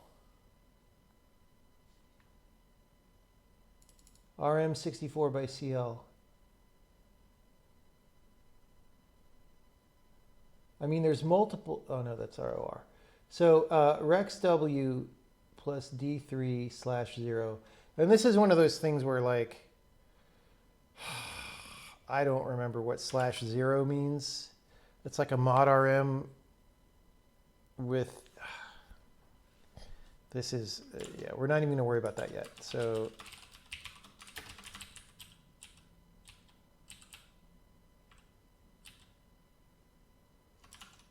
RexW, which says 64-bit, D3, and then is it always /0? Let's see, 64 by CL, D3, 16, 8. So it's D3 for everything except 8-bit.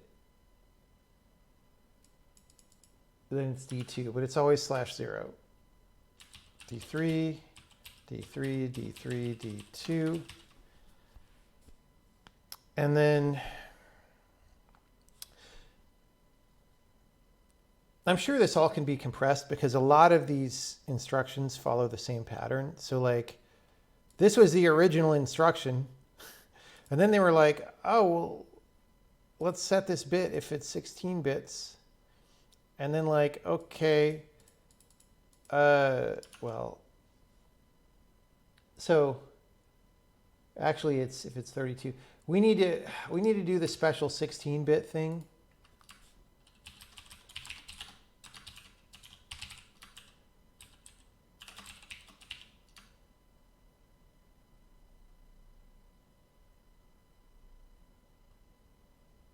Right, so we have to do this op 16 bits. It's such a disaster.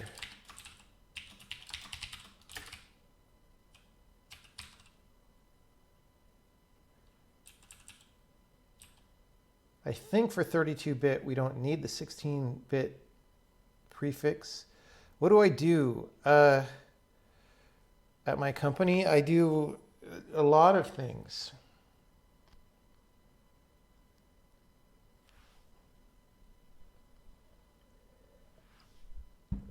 All right.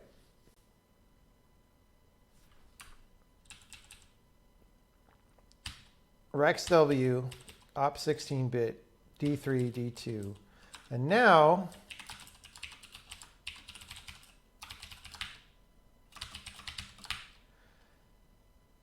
I get to figure out what the hell, this is the one time every 2 years that I get to figure out what the hell /0 means.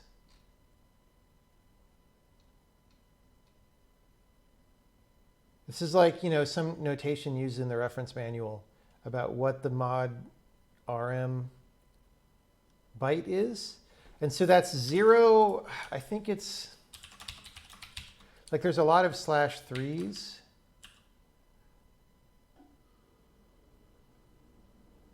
So I think this 30 op is a /3.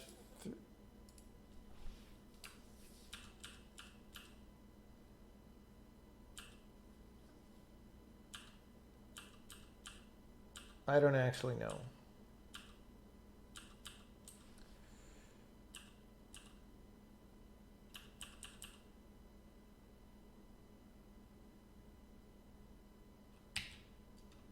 Mod RM, I don't know. It's something like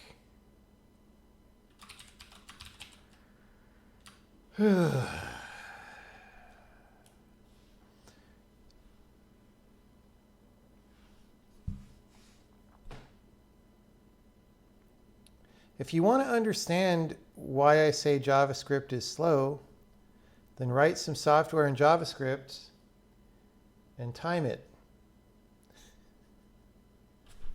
It's not that hard. Like, it's not my opinion. Let me put it this way. What matters is not my opinion. What matters is objective reality, right?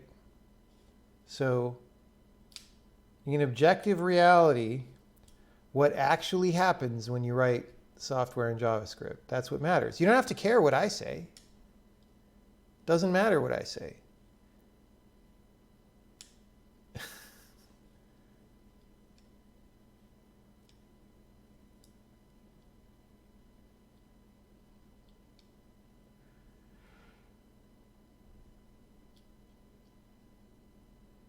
The hard part is realizing that whole numbers of seconds for things is slow. Dude, even 0.1s of seconds for things is slow.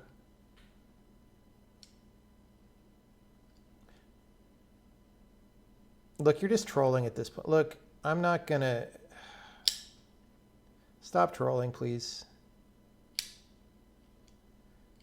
Someone... Infinum is here just trying to get me to say inflammatory things and has their recorder out and wants to make a soundbite.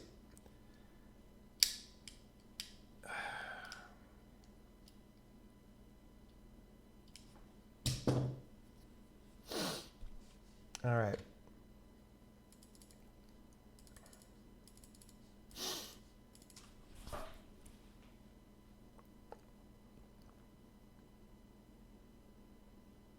Yeah, This is like why I don't want to stream, right? It's like so stupid. Streaming is you know, it's like being subject to a disease. Oh.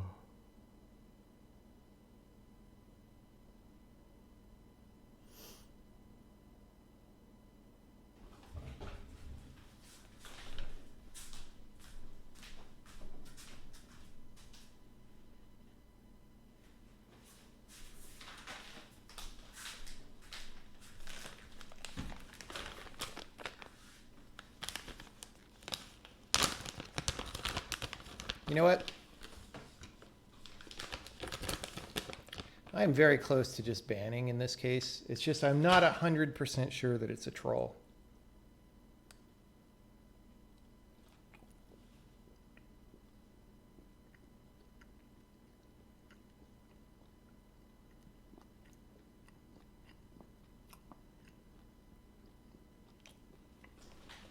I'm very close to hitting the ban button. If I knew for sure that this was a troll, it would be super bannable.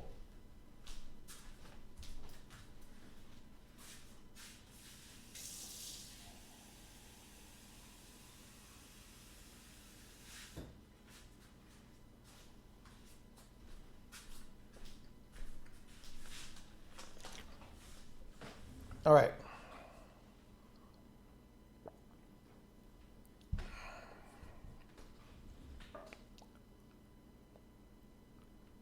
Okay. So, how do we figure out what /0 means?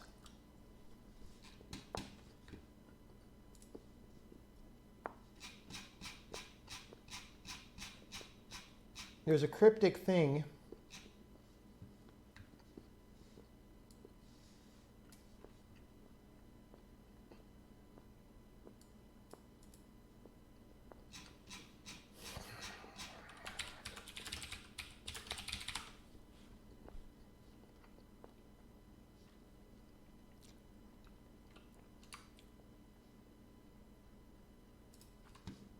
There's some chart that I used to know. Okay, this chart.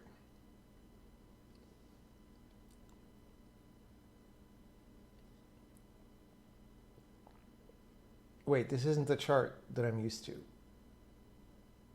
This is only half the one dimension of the chart.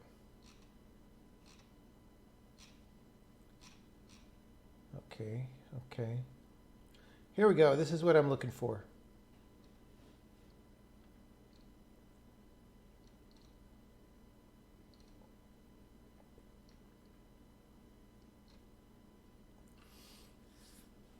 So now the question is, what is /0?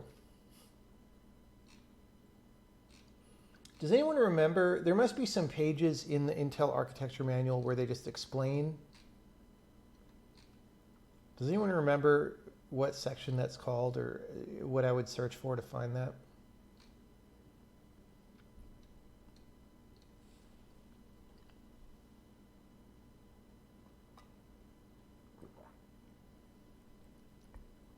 /0 refers to the register field.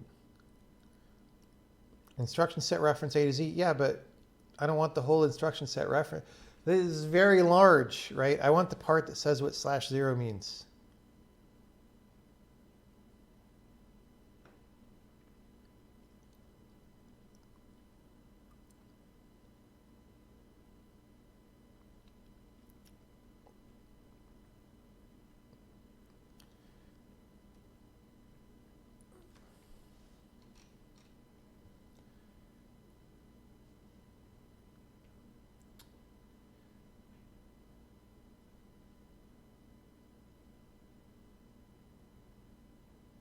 So I think /0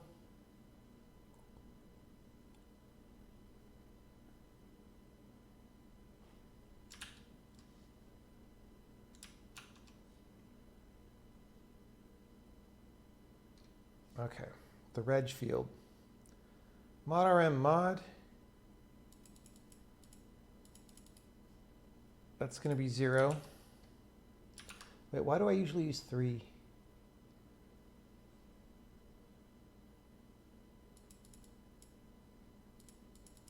I usually use 3.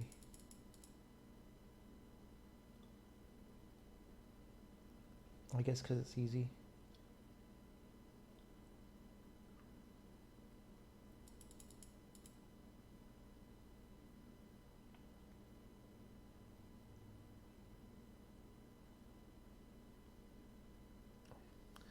Addressing mode encoding of mod RM and SIB bytes. That sounds good.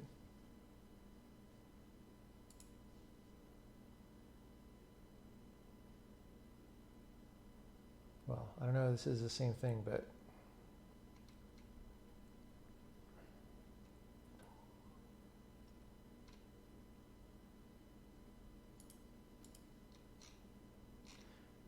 I know how they're packed, but what is the... Where do they... Okay, here we go. Opcode column gives a complete object code when possible. The codes are given as hexadecimal bytes. Definitions of entries other than hexadecimal bytes are as follows. Slash digit indicates the mod RM byte uses only the RM. And the reg field contains the digit that provides an extension to the instructions opcode. Okay, so that means 0 in the reg parameter. I'll read the rest of these just so I know. Slash R indicates that the mod RM byte of the instruction contains both a register operand and an RM operand. I guess they're, yeah.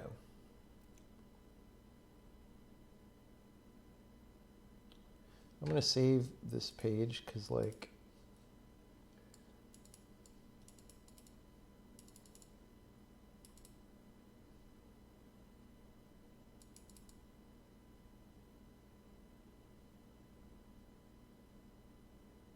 isn't it great that the registers are out of order? Like, everything about this instruction set is so screwy. It goes like A, C, D, B.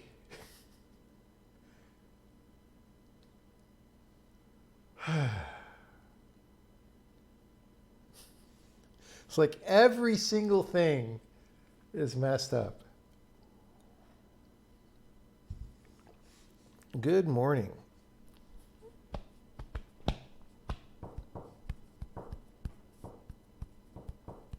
Am I doing the x86-64? Yeah, we're implementing rotate operators. And of course, if you're generating the code directly, you should map them to rotate instructions, which we are doing, except the rotate instruction had a /0.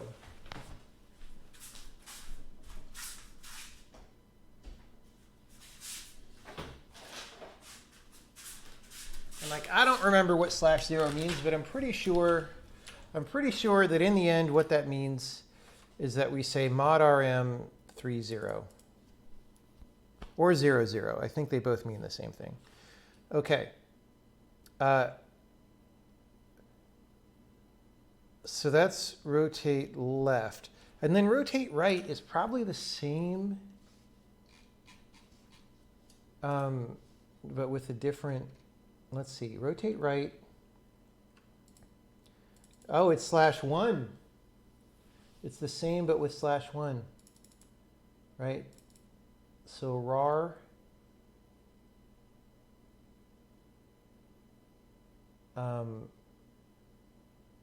D3/1, D3/1.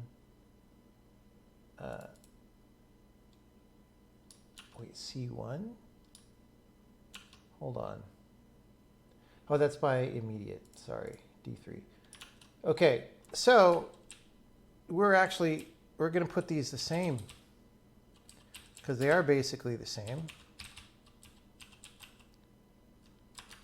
Okay, what variable are we reading out of for this switch? It's called op. Int rm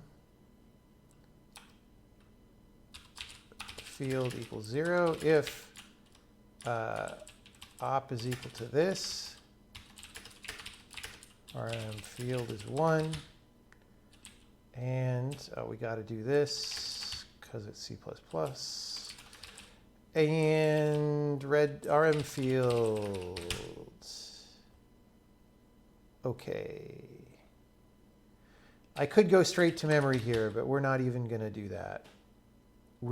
So this is all like, now we get to do a bunch of tests. First, we need to make our example work, but now we need to expand our test to do it. Let's go back to 4 bits for now. We need to expand our test to do it for all sizes after this size works, because ain't no guarantee that I got that right. Error C, undeclared identifier. Oh, it's not called C? What? Oh, it's output?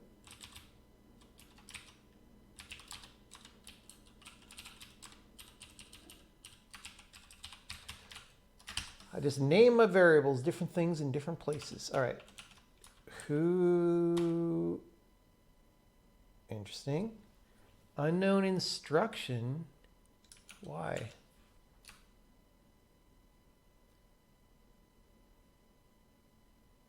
What?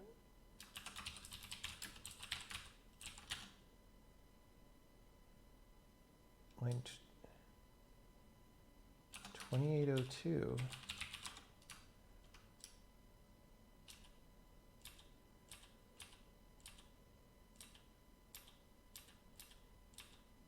Wait, what? Where am I? Oh, this is another one of those things. Yep, same thing. I mean, honestly, this is not great.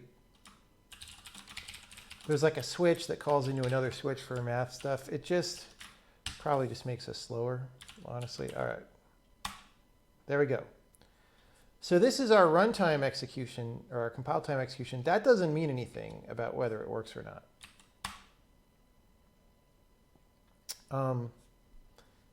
Wow. I mean, it worked the first time.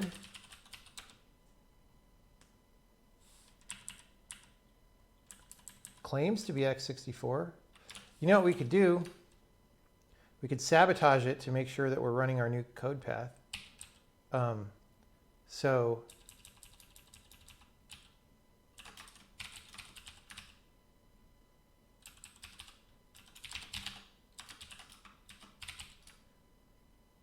we can say, we're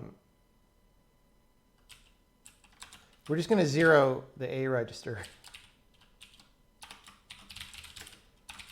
All right. So if we're really running x64 backend, then the output, well, it really didn't like that. Are our asserts turned on? They're not, right?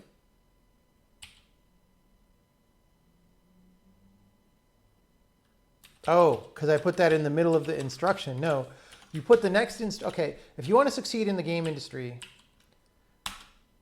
don't put the next instruction in the middle of the current instruction, right? It's not how you do it. All right, so this is great. And now we know we're running the right code. And there we go. So now we'll modify our test. We're going to do this. We're going to be super high. Look how high level we're going to be.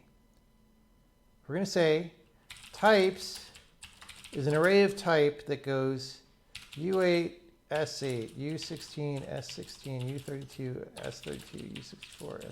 We could have even generated this for types. Oh no. We don't have compile time constant for loops. We can't do it that way. Never mind. Actually, we can. We just, oh God, this would be so sketch. This would be so sketch.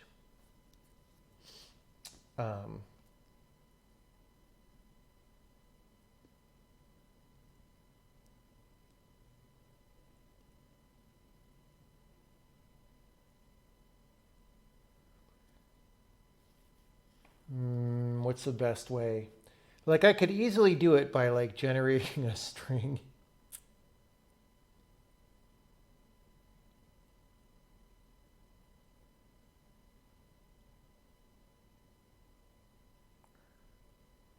Yeah, you know what? This is gross.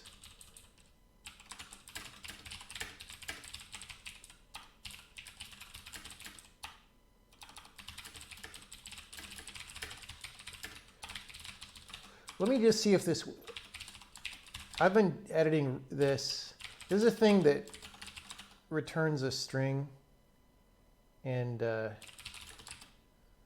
puts it in your program. It might be broken in imperative scopes, I'm not sure, because I've just been editing it.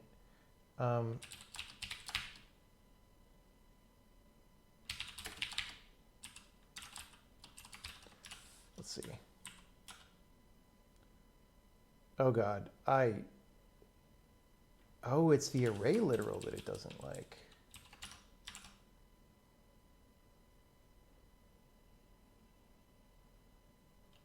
Really?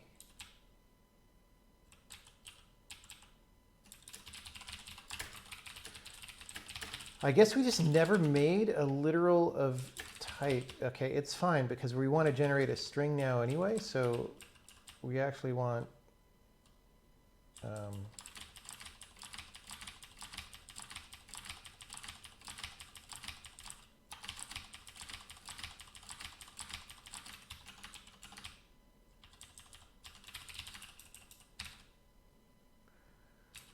okay.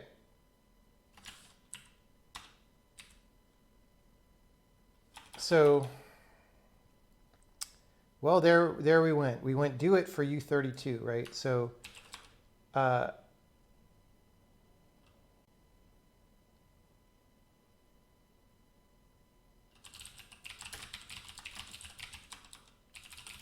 return builder to string of builder. What are we going to do? We're going to go print to builder. We're going to go for types print to builder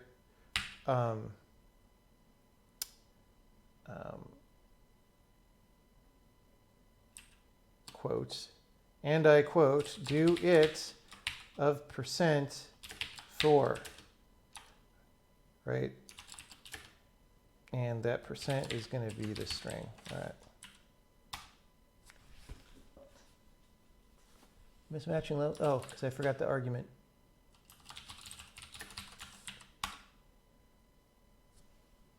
Number signed is mismatch. Oh, because. Okay.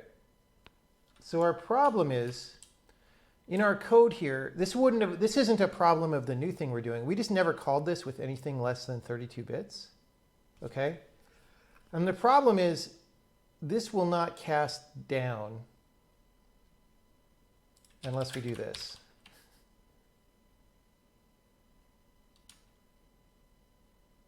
And then it should truncate. Yeah. All right. Oh, and now all sorts of things. Our minimum digits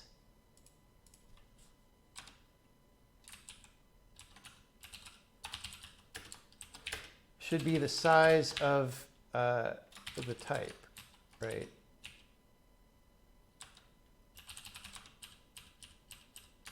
All right.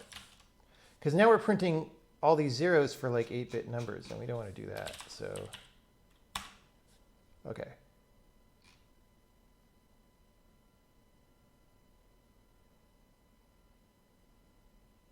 Wait, size is in bytes. It's times 2, right?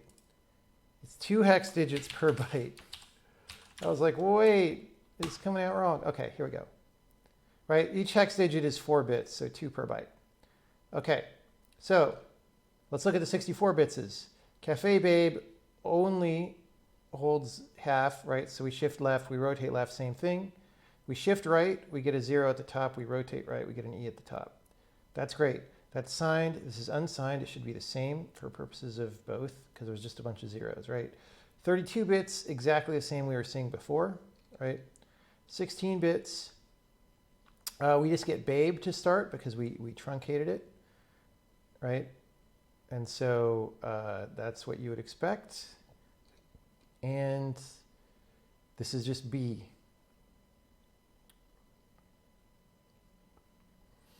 Look, all looks correct to me. Now that's compile time execution. You're surprised I'm going beyond 3 address code for the code gen pass. I'm not really. What am I doing that you consider beyond 3 address code?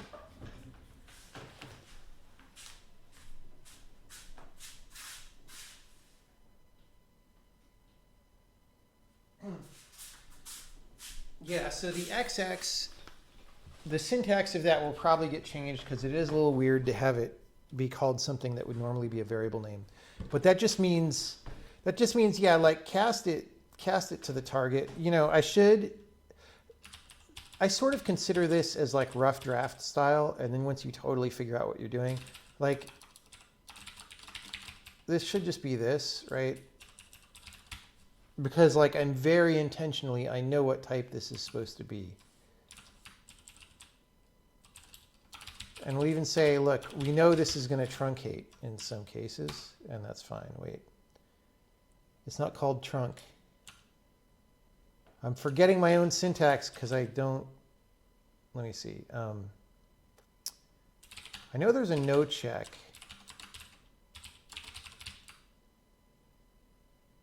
It's supposed to be trunk.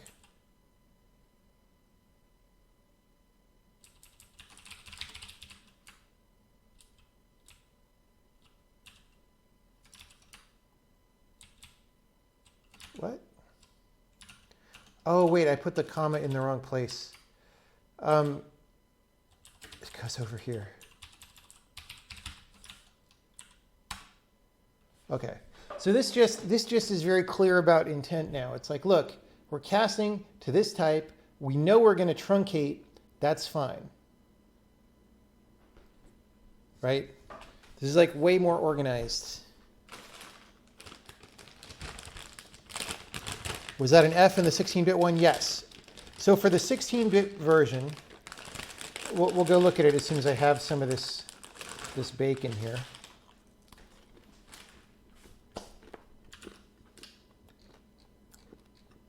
This is correct.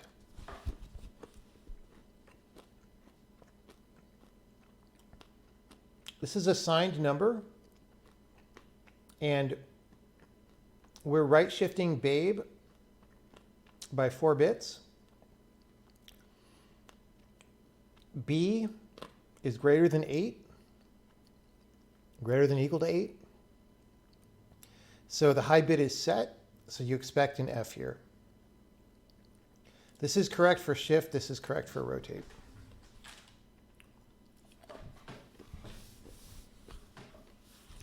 It seems like I was genning multiple operations in registers. If you mean here,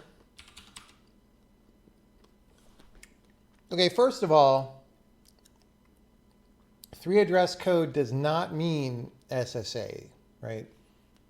SSA is a very specific kind of 3 address code. If you say 3 address code, you could certainly rewrite to the same target multiple times first.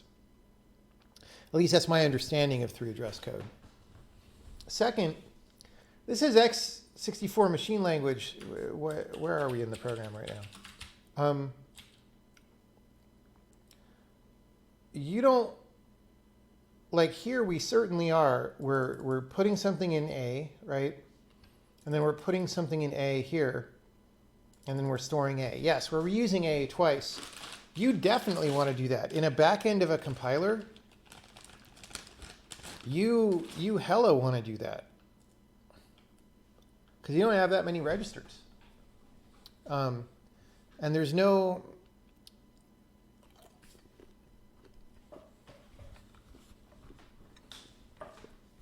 This is happening after the point that something like SSA would be useful. If we did anything with knowing that there was a single assignment per value, that would be done well before this.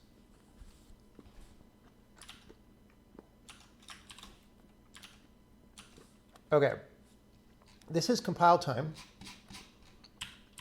Let's run this for LLVM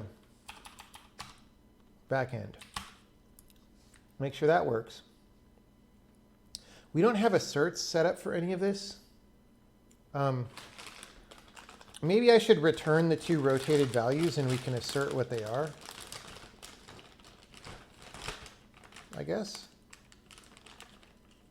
At that point, though,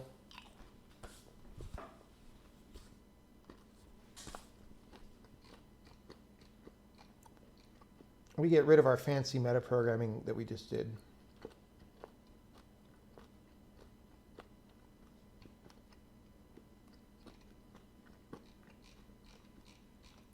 Looks roughly fine. Here's where I get nervous, the thing we just did.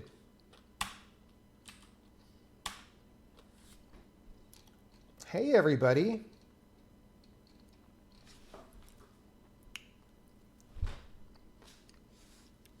Who's got the 60% emote? But it's 100%. 100% of the time, it works every time.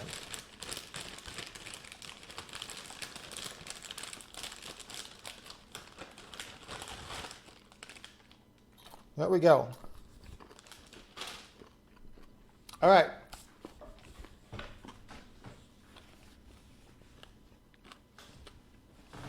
This is a good outcome because anytime you're like generating x64 machine code, you could like grumpily be there all night or whatever. Okay. Now, let's go back to this thing. And this was fun to do. We'll just comment this metaprogramming thing that we just did out so that we can show how sad we're going to be with the real thing. I don't know how much sadder we will be, but all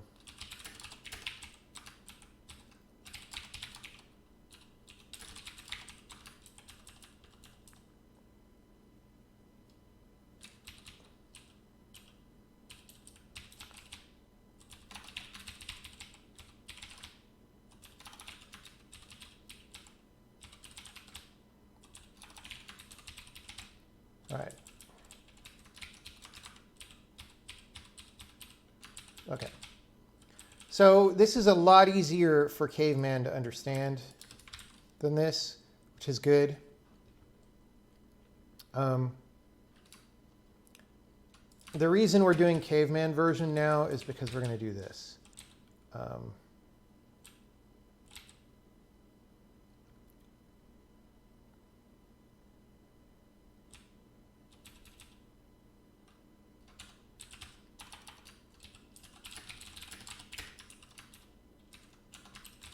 Whoops.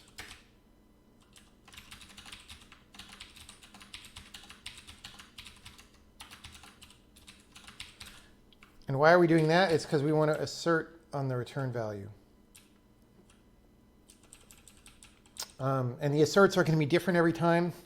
And it's like rather than like put more asserts and more arrays of strings and make it more complicated, we're just doing Caveman. So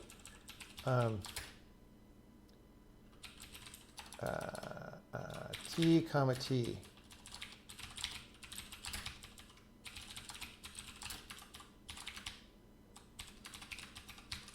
But instead of do it, do rotate. We're going to at least help an observer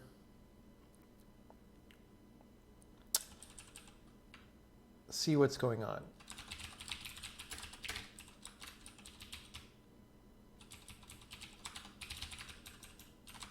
And then there we go. Going to delete our olds. Okay, so now for U32 and S32, okay, hold on. We have many problems. So first of all, this colon equals, it's got to be an equals. Oh no. Okay, Super Caveman.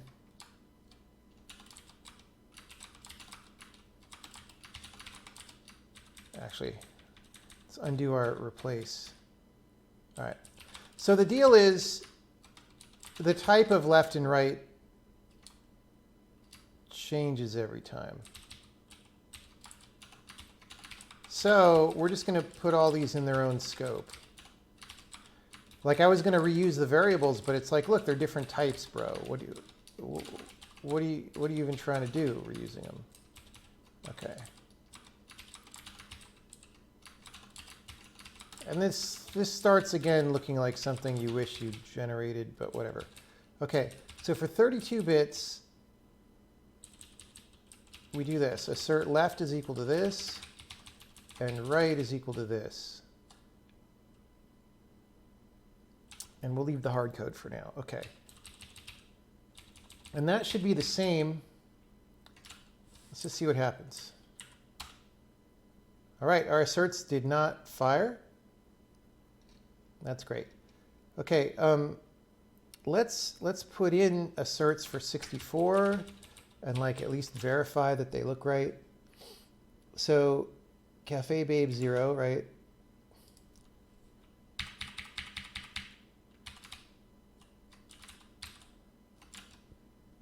And Cafe Bab.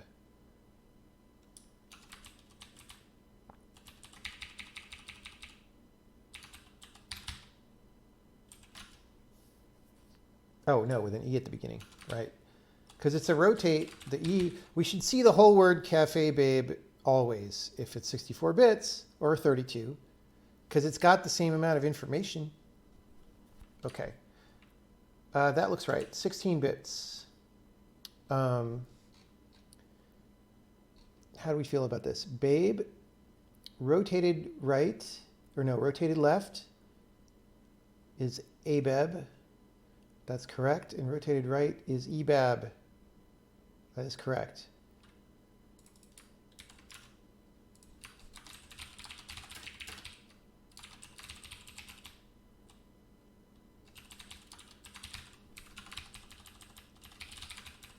Okay.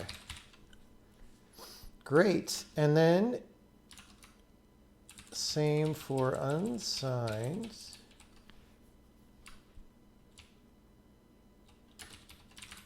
Same for 64-bit.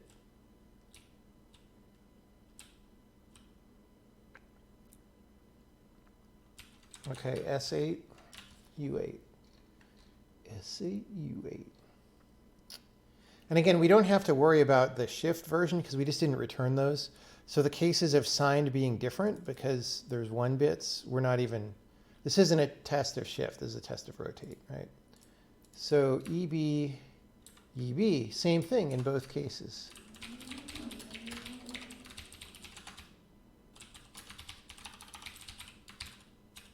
Okay. Bam, bam. Well,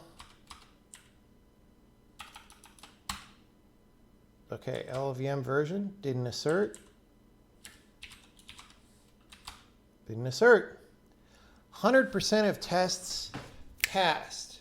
We added an operator on tonight's stream and made it work in 3 implementations. In 2 hours, probably, if you subtract the ranting. Now, there's one more thing to do. And because I hope I didn't totally jack my microphone and we're getting noise now, but looks fine. The last thing to do is constant expression of value. Actually, no, we're not done. We're not done.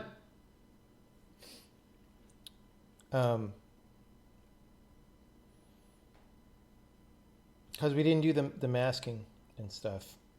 What, for x64, actually, does x64 mask already?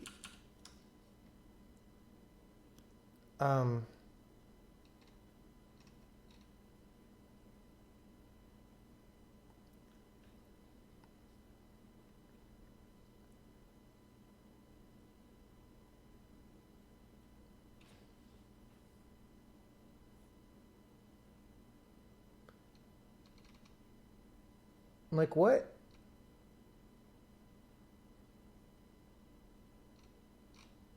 What happens What happens if we rotate by more than the word size? Does the chip mask that for us? Because if it does, we're done. Go wash my hands, yeah. Yeah.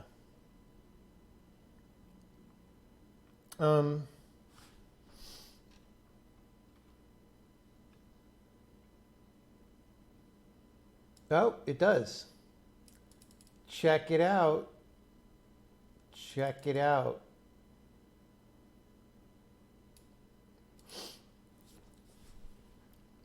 We're done. Look up sign extension. There is no sign extension in this case. What do you mean? You mean sign extension of the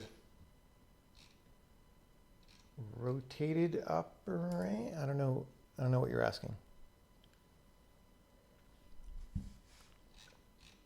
All right, well, this is great. This is great.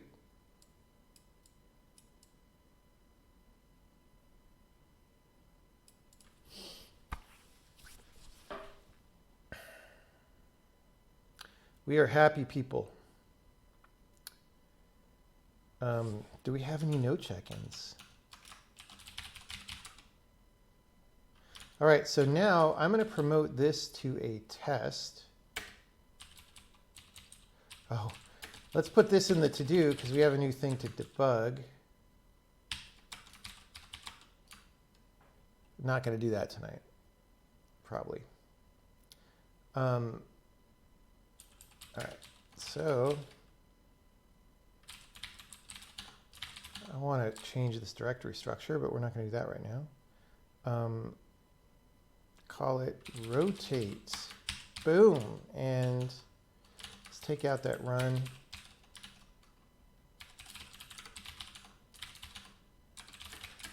I don't think I added this. All right, great. So now we will compile. Oh, let's make the release compiler. That's another place that we could have mistakes, is maybe something only worked in debug for some reason. Does this mean it's Dungeon Warfare time? It means it's Miller time. And around here, Miller time is Dungeon Warfare time.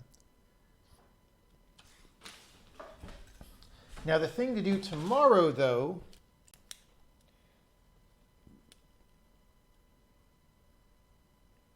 is we need to do constant expression evaluation for rotates.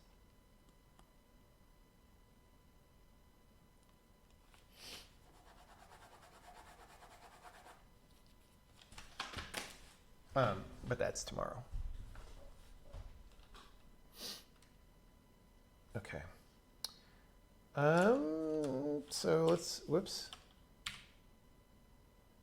We're making Sokoban game. Does it still work? Sokoban game doesn't use any rotates. Oh, you know what? You know what? Okay. We have a good test. Final test of rotating. First let's do our regular tests.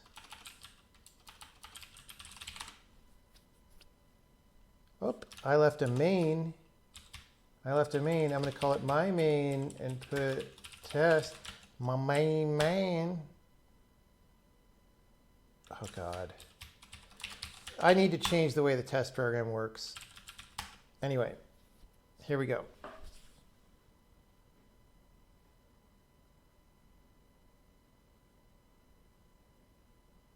I think we already ran it, didn't we? There we go. There's our printing. Boom. Boom. It's in the test suite now. Most of the test suite is silent, but I honestly don't like the way that that happens. So, different. You miss Blobman. Well, Blobman still exists. Blobman hasn't gone away. Okay. Our good test that we're going to do is as follows. One of the beta testers sent me a test case. So the reason I've been thinking about rotates, I mean, they've been on the list for a while of like, oh, I should do rotates sometime. One of our testers sent me a bug that was in the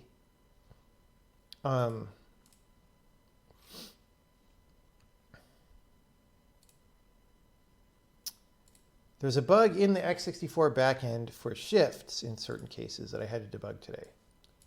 Then I was like, well, while I'm doing shifts, you know, why not do rotates? So we have this. So I can do SHA-256. I don't think it's the full thing, but there we go. So we have tester and these match, which means that the code is working. It's doing some encryption. It's rerouting the encryptions by reversing the polarity of the neutron flow. Okay. But it does this because there wasn't a rotate instruction in the language. It had these rotter and rottles, right? And instead of doing, well, first let's just do this.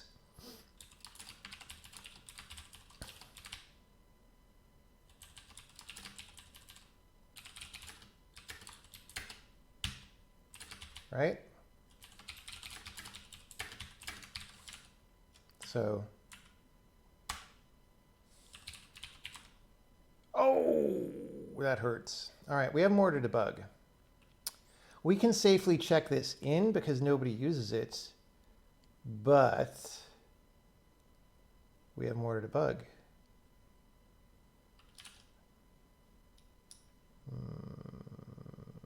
Why is it different? Why is it different?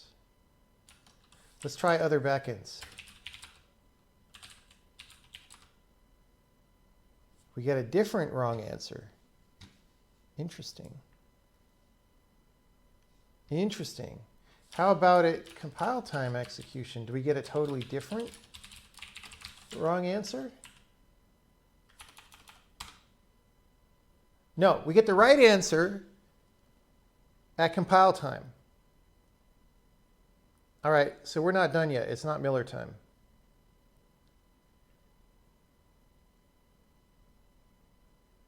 It is not Miller time. Hooray, debugging stream. Yep. Yep.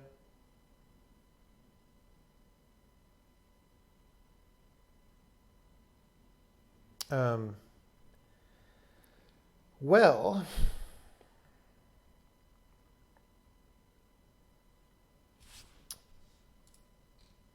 okay.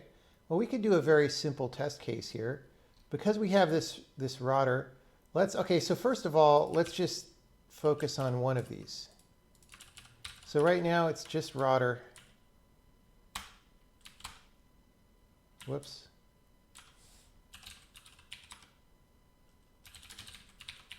Are we really recompiling it? Yes. So we have our incorrect answer. Why? Why is it incorrect? Well, let's do this. A is this.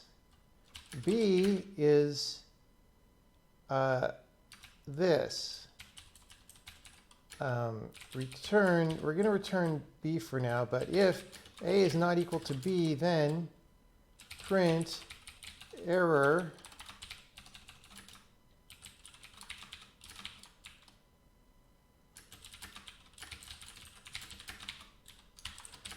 okay, we got A, the right answer is B, but we want to put the parameters X and N. Okay. Whoops. I didn't do it right. Unexpected end of input in code block. Oh, because that's my if statement, and that's the function. All right. If you want to succeed in the game industry, close the function. Wait. Not all control paths return a value. Oh, because I put the return in the wrong place now. God. I just can't even program. All right. So that's fine. Wait, what?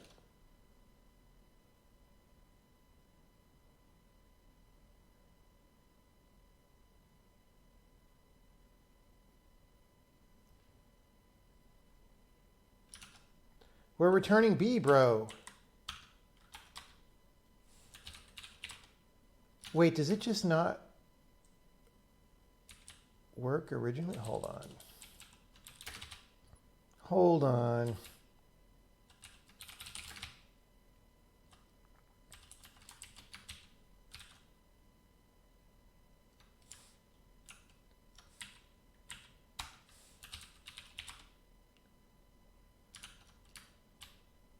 Okay.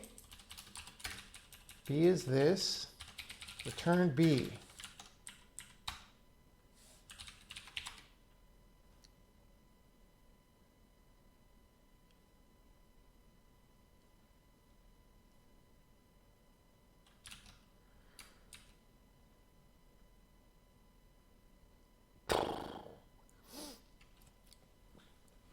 Okay.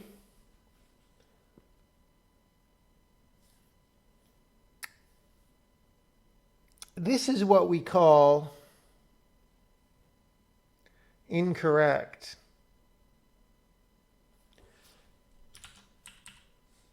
You know what? I might not be in the mood because this now, so this is definitely a bug that has to be fixed for sure, but it has nothing to do with what we were just doing.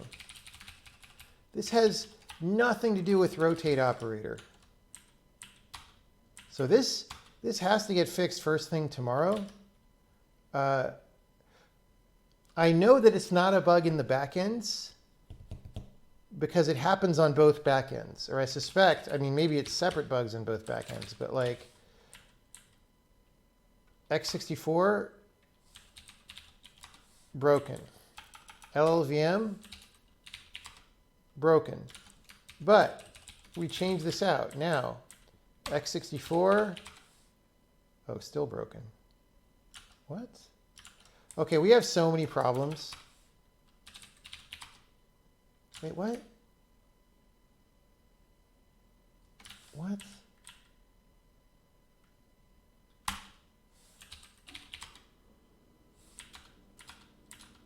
Okay, no, it's just correct some. Oh, guys. Guys. This isn't my bug at all. This is not a compiler bug. When I got this report, again, and ladies, women, gals, when I got this report and I was debugging it this morning, the first time, see, I just went, when we started doing this, I just went and got a fresh copy from the beta tester's email to me, because I had hacked it up in the process of debugging these things earlier today. So I was like, oh, let's go back to the fresh copy. And that fresh copy had a bug that I reported to him early today. I said, hey, when you do this alloc here, and then you copy data into part of the memory that you alloc, you're not zeroing it. So it's uninitialized memory that comes out different every time. And then I forgot, and now I've been sitting here 15 minutes going, what's going on? Memset, alloc, 0 bytes, rip. Okay, wait, not alloc. Not alloc. No, you don't memset the function, you memset the data because you wish you knew how to program. Okay. Hey, look, now we get the same answer back every time because we're not depending on manually having zeros. All right. This is cringe. Okay. Whatever you want, man. Look, that works too. Okay. Now, if you want to succeed in the game industry, make sure you memset your allocs. Yes. Okay. Now let's go back. Let's do one baby step at a time. Let's go back to this one. I'm sure it works. But hey, look, it works. It works. Okay. Okay. Okay. Let's be ambitious. We're going to go to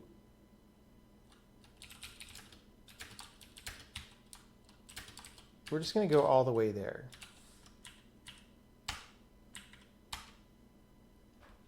Great. We didn't have any problem at all in either x64 or non-x64. Let's do it with rotate left.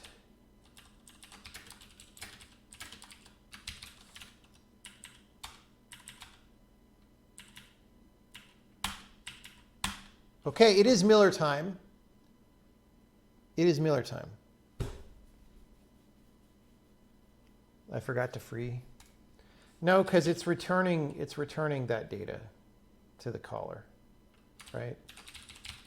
Like we're returning it out. You don't free it. in here. Okay. Oh, you're not talking to me. Oh, Tardigrade, yeah. Well, maybe he's like just mass freeing when the program exits. Okay, well, you saw us on the stream if you were here the whole time, which who knows how many people were. We added an entire operator, and if you don't count the confusion at the end and the random chat in the middle, it was about 2 hours. It's not const explorable yet, but everything else is in. 3 backends, 2 hours. You know, 3 backends plus parsing plus type checking, which is honestly kind of trivial for this because it's just like shifts. Okay, add bitwise rotation operators, da-da-da, and da-da-da. Look, it's the spaceship operator, kind of. Oh, I've got a no check-in. It's in the to-do. Remember, I pulled that out of the code and put it in the to-do? Well,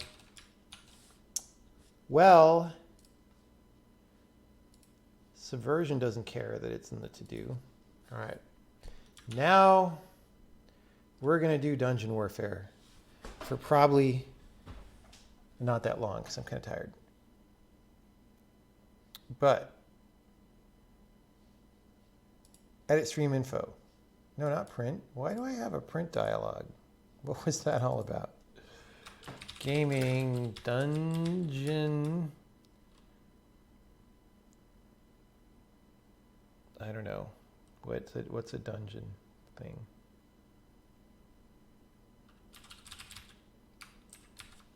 All right. Thanks everyone for coming by if you came just for the programming.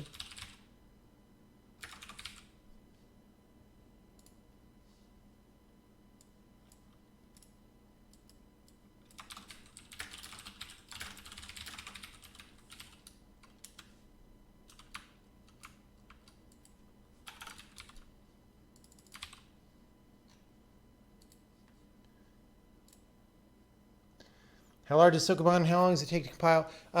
You know, again, depending on how you count, it's like 85 to 125 lines, depending on whether you count spaces and comments or not. How long does it take to compile? Probably around 0.7 something seconds if you don't frickin' link WWise, which we just added. If you do link frickin' WWise, then it takes a little longer. It's the default right now. Well, it shouldn't take that long.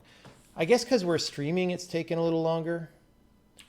Usually it's like 115, but that's like all this heinous garbage that we have to link.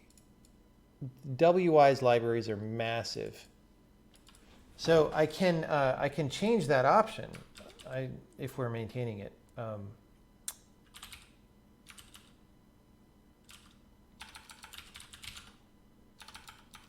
Let's see. Okay, here we go. I can change the back end and then we won't link that stuff, I think. Yeah. So it's more like 991. But again, I think part of this is we're streaming. And maybe, so some of the stuff I've been working on removing the old dependency system from the compiler, and I'm finally, tomorrow is the day it will be completely removed. That may have had side effects of slowing things down a little bit too. So don't take this number too seriously. This number, by the time we're done, should be less than 0.2. Well, I mean, plus the linker, right? So this is, we can't help the linker. The linker's taking 0.129. So, you know, this is really 0.79 of time that we have control over. Wait, yeah. It's basically the sum of these two numbers, 0.79 something. So let's look at that again if I switch this back. So just doing WWise, like it increases our build time by like 40%. It's insane. So with WWise, yeah, so the linking time is half a second. You can just subtract these two numbers, right? That's how long we just spend in the linker. So we're 0.8 before going to the linker. But we ship with WIs. We may ship the commercial game with WIs, but we can't ship the thing that we're open sourcing with WIs. But that's fine. That's why we're maintaining this option, because we'll ship with our own sound player, and you'll get that if you want the fully open source version.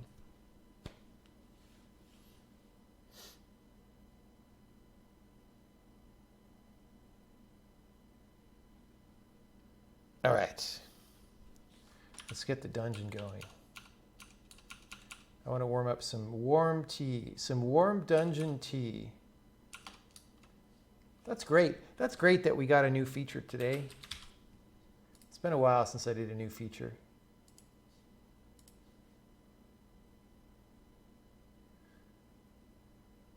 What does WIs get us? Our audio people want to work with that interface. That's basically it. They feel that they can do much better work with this set of tools that they know. And I mean, honestly, like our engine is new, right? So we don't have a particularly developed sound system. So they get a lot of features right away. And it's just familiar to them, and they know how to do everything. How many lines of code has a compiler? It's a hair under 50,000 still. It's been staying about level for a while.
Okay. Where do we go? Tier 9 jungle. Tier 11. Tier 10. Tier 9. Tier 10. Look at all these maps. Tier 9. Like you expect me to be able to deal with this? Let's go to a generated map first. Let's go to...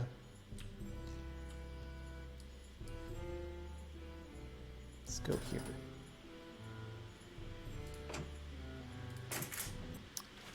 What are we even looking at? Lava. Okay. They're not really...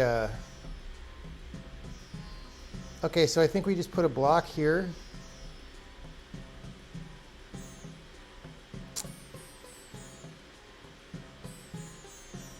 Which way will they go? I think they'll go around this way, right? We can work with this.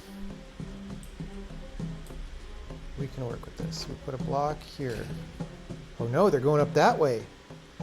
I don't really want them to go up that way. Where can I put... I just want to do my same setup that I always do. Okay, there's flying dudes.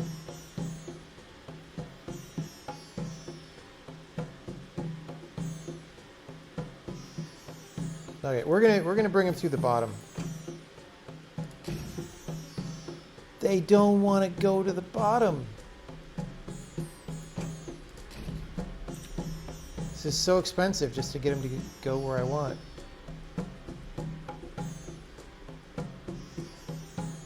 All right, let's do it.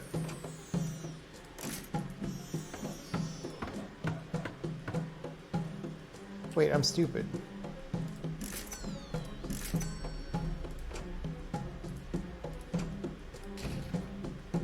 Duh.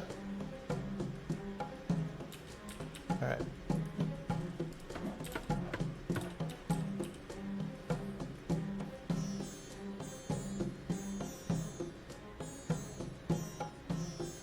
This is a little bit tough, if I'm being honest. Set up lightning. I've started to like lightning more. I didn't used to like lightning. Oh, but what I really like... Dude.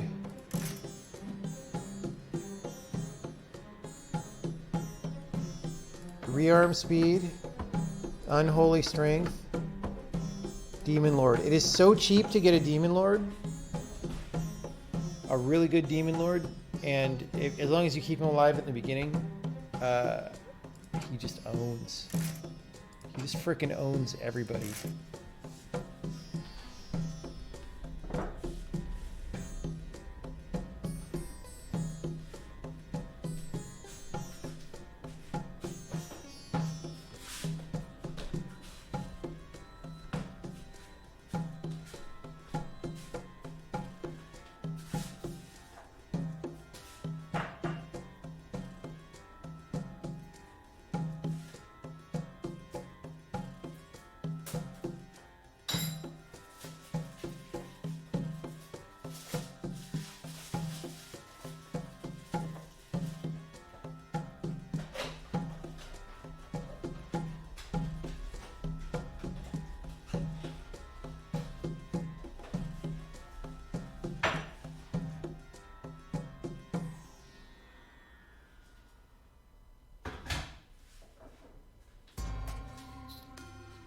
Well, everybody, we ran out of Bengal spice tea yesterday, so now we're on to Sleepy Time mint tea, which means I may fall asleep while playing the dungeon game.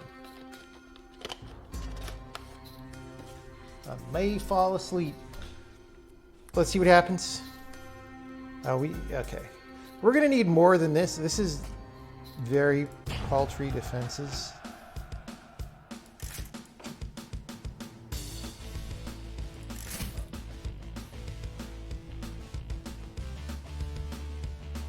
Like, really, this is not that great. The fact that we have...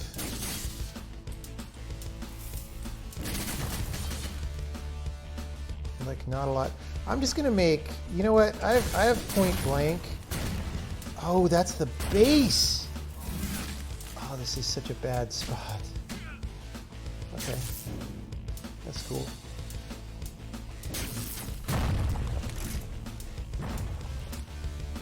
Oh, and it's not point blank because they're out there. Okay. This is gonna be hard.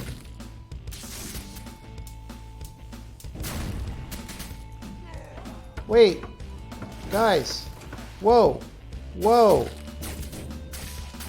What the... Why did you do that?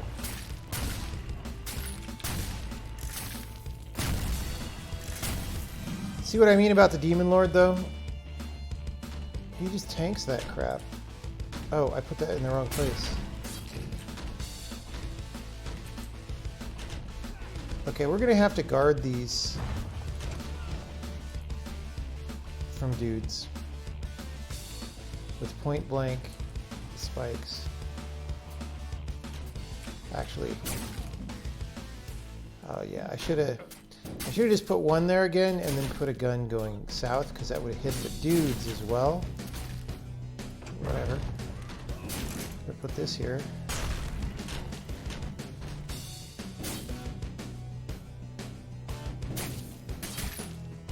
Is my Dungeon Warfare better than Casey's? As far as I know it is. By virtue of he doesn't even have one.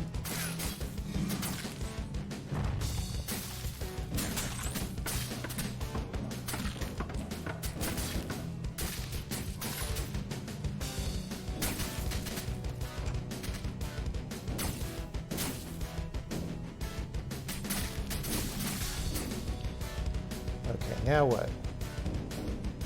You know what? This is a stupid place for this. I just wasted money on this. We want it this way. Wait, why did I put my piercer here? I'm so stupid. He can't... Guys, I'm on drugs. I just wasted so much money. Alright, that's where it's supposed to be.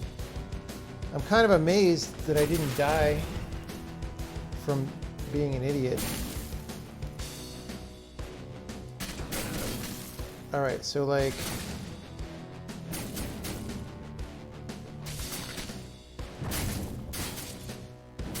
No, you know what? Screw it.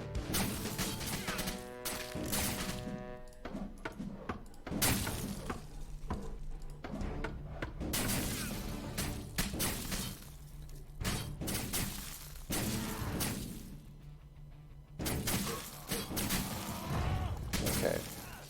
So that's owning. Here we're going to put a finger.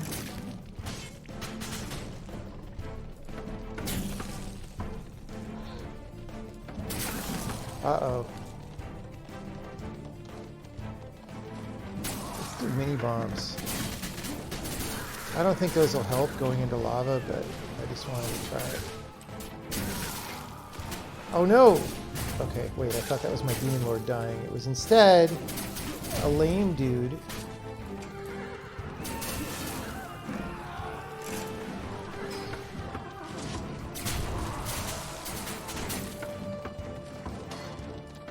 There we go.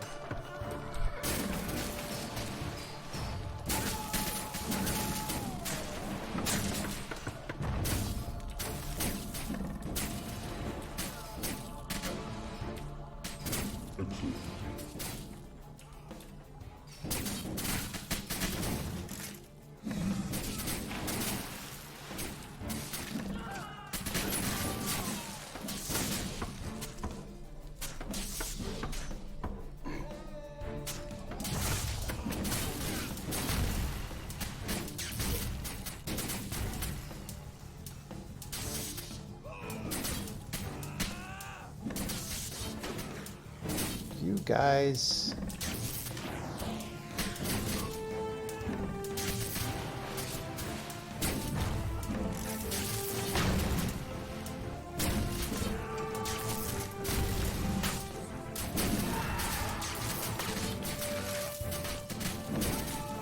You guys think you could fight a Demon Lord when I'm freezing you? Like, why would you even think you can do any of this? Like, what? Why did you guys get together in the morning and say, hey, you know what's a good idea? Let's just go fight a Demon Lord for no reason.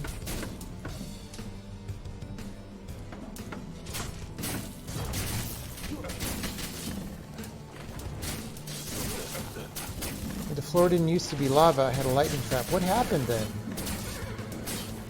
Oh, it was destructible floor. This is a tile. Okay, it was this. It was this. I gotcha. And then the dwarf bombers set it off.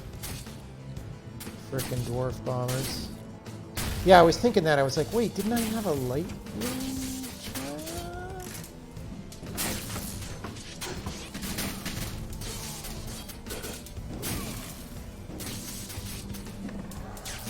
Dude, the Snowpiercer is just the best gun in the whole game. I don't understand why there are any other units in the game.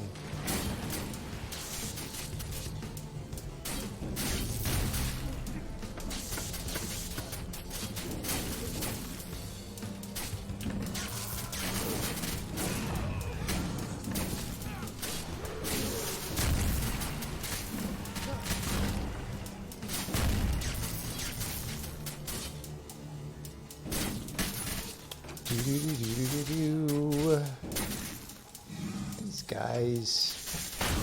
Why did they get up? Why did they even get up in the morning?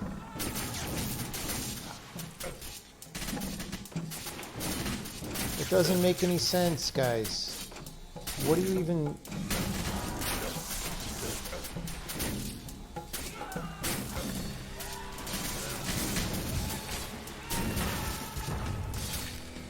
know what? I'm getting a little rowdy.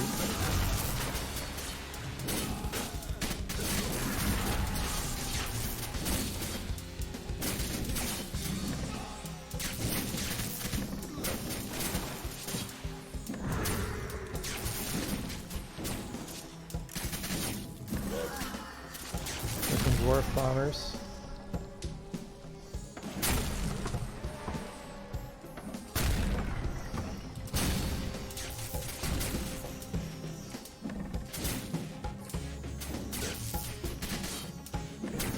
Okay, here we're going to sell this one because we want the mini bombs. We just want them somewhere else.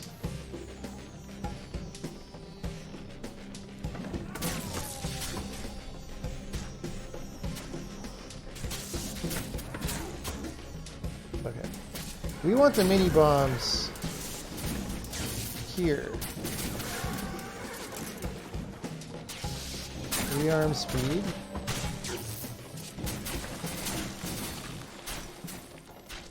Rearm speed, mini bombs. So if people get past this, we're just chucking them right back. Like that. But then we just rain bombs on whoever's right there. Let's freeze some more dudes.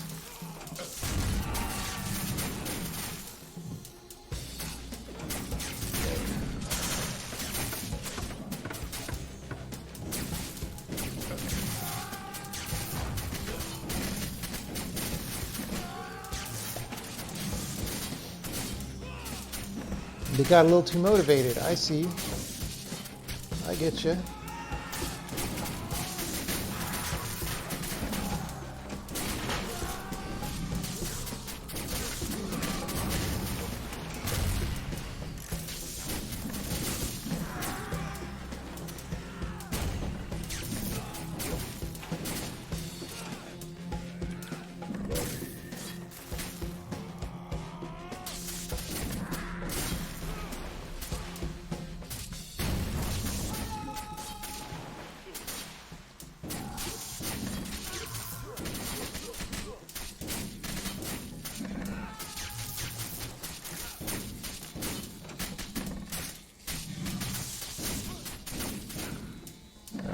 You know what?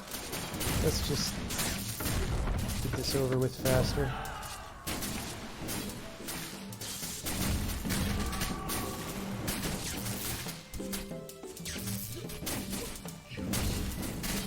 It's like, guys, this isn't working out for you.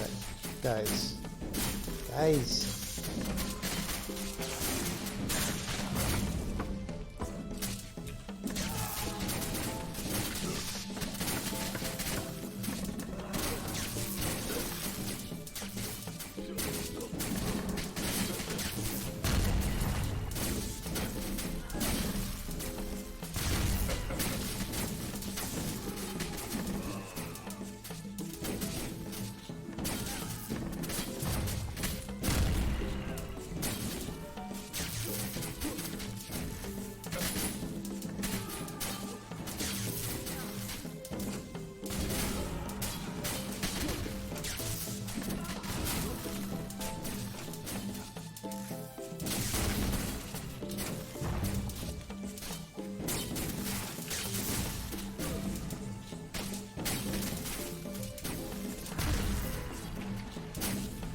Guys, get your act together.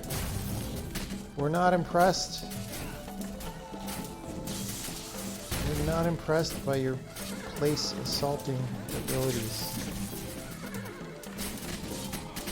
Come on. Did you even go to castle assaulting school or whatever?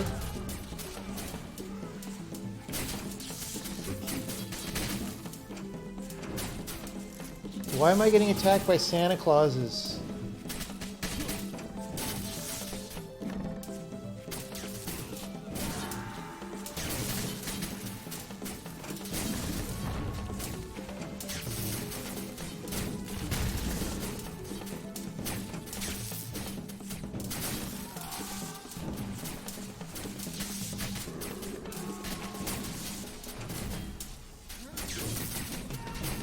Yeah, this is a fun game. My only real complaint about it is that At least so far, some of the devices are really a lot more preferable to other ones. And once you figure that out, you kind of just keep doing the same things. But we'll see. I mean, it might change up more.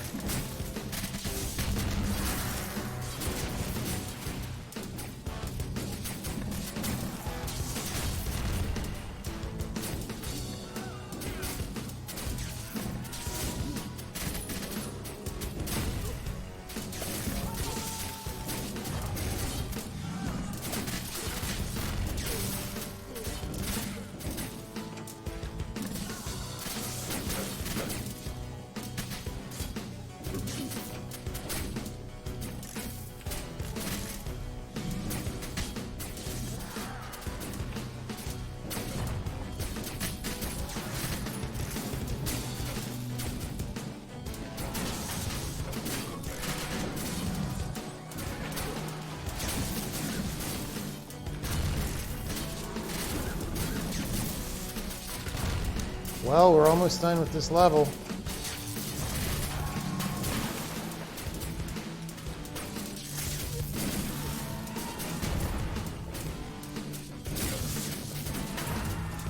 Let's just get all the guys out here. We have 6,000 gold we're not spending.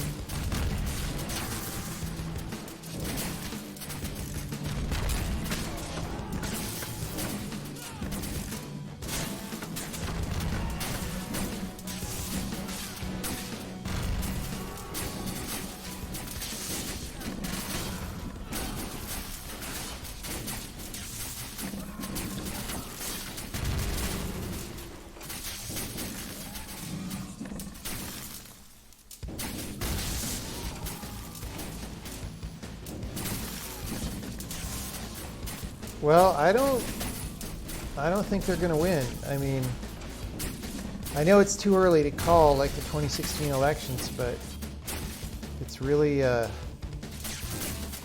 looking good.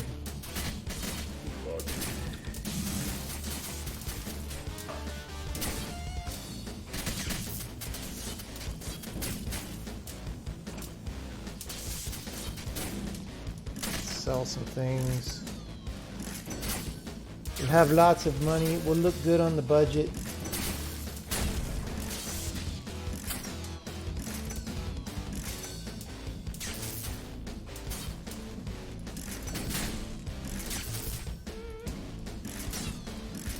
Look at all this money we have.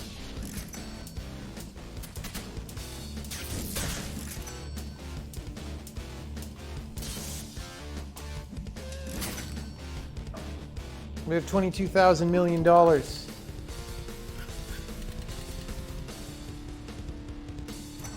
Excellent. Ooh, we got a brown fist, gold things. Okay. Oh, my tea.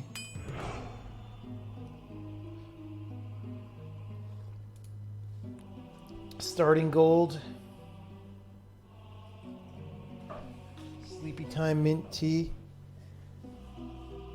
Yeah, it's sort of 2D Dungeon Keeper, but honestly, this is tuned way better than Dungeon Keeper ever was. I mean, that I remember.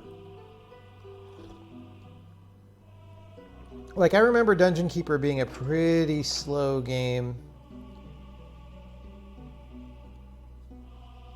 I don't know what to do with my skill points.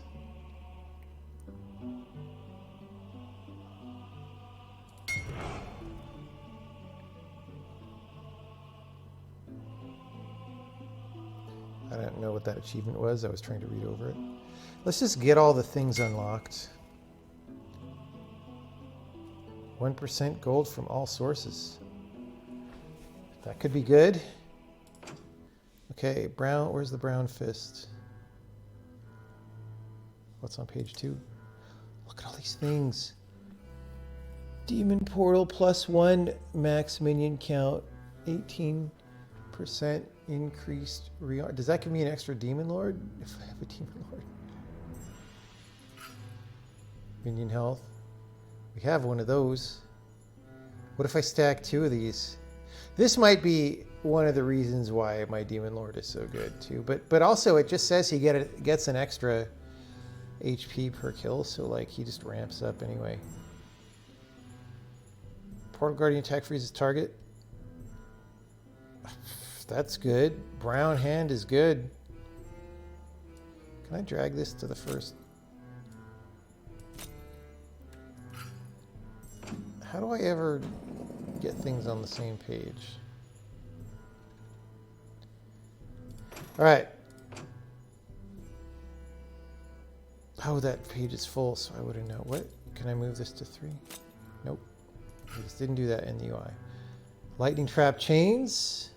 291 start. That's good.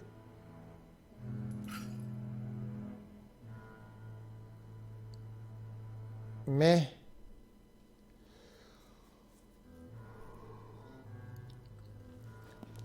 Okay. I guess I could open the Transmute tab. 351 starting gold, though. Oh, see, that's actually good. That's a good blue. I don't want to get rid of it. Okay, see this one. What could I get rid of? This is the problem at this point is items can be really good. 10% global rearm speed, that's really good.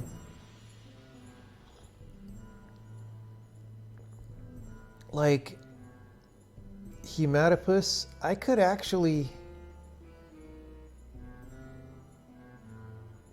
I could kind of get rid of Hematopus, if I'm being honest. Hematopus seemed really good way back. Okay, this is cold debuffs 20%. This is cold debuffs 20% and portal attack freezes target. Would I rather have money from the guys or target freeze?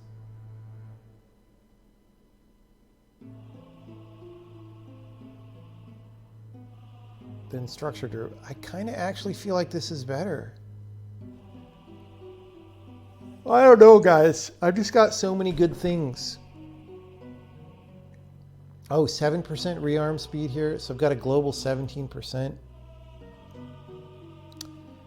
I don't know.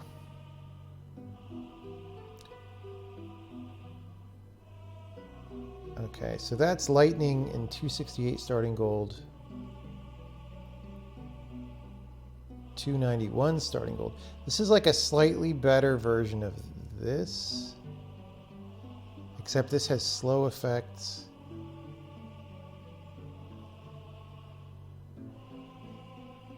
And this one's better, I guess.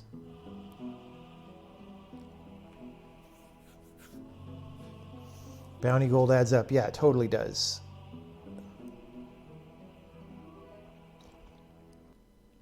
I'm glad you enjoyed the stream. I feel good that I did it. I wasn't gonna stream, and then I was like, oh, I'll just do it and try not to get in a bad mood. And it was good. You know, we did some good because it was a productive stream where we did a concrete, tangible thing, and yeah.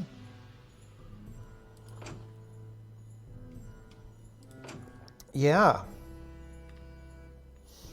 Let's use our 105 jams on... There was something... There we go.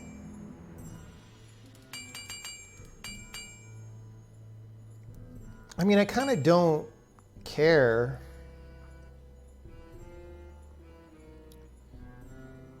I mean, we could crank all these into starting gold. Doesn't get us that much, but a few hundred is worth something. This thing seems useless, Soul Harvester. Because it doesn't get money from guys that you throw into water or lava or whatever. And it just takes a long time to earn its way back. And it takes up valuable trap space. Soul Harvester is amazing.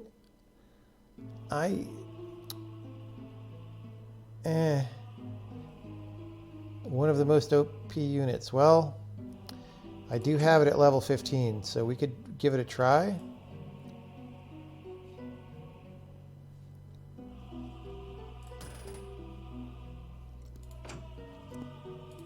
I'm getting tired already. Okay, let's bring the Soul Harvester in. Let's see. Okay, we have... So we got to defend 2 positions, right? We've got to defend this, which we're going to put a stone here. Like, this is so weird, these maps, that, like... The level design in this game is pretty weird, if I'm being honest.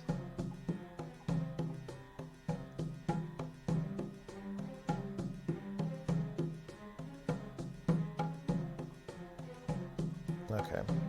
So we're going to set up a thing here. We don't need it yet, but we're going to need it. All right. And then, well, okay. If I have to defend 2 positions, I mean, maybe I just attack 2 positions instead. Like, do we just do that and then win? You know what I mean?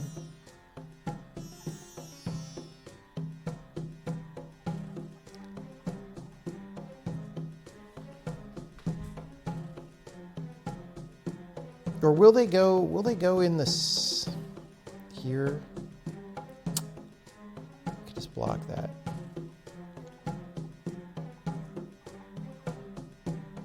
If I don't have maps like these, the games would be a bit too easy. I don't think it's hard at all, because all I do, like, is set up, do a thing just like I did last level, and just, like, you know, right in front of the thing. I don't need very much space with the levels of equipment that I have. I don't need very much space to defend a place. So, you know. Here's what, okay, I'm gonna do something differently.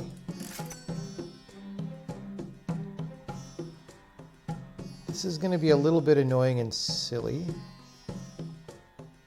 But in fact, I would say this is not the right way to do this level.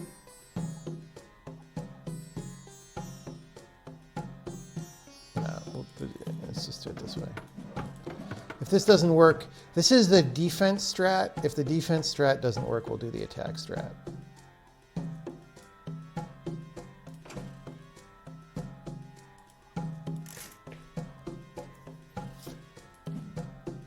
So do I want to do Demon Lord on this? Where do I want? I guess I want the Demon Lord. I don't know.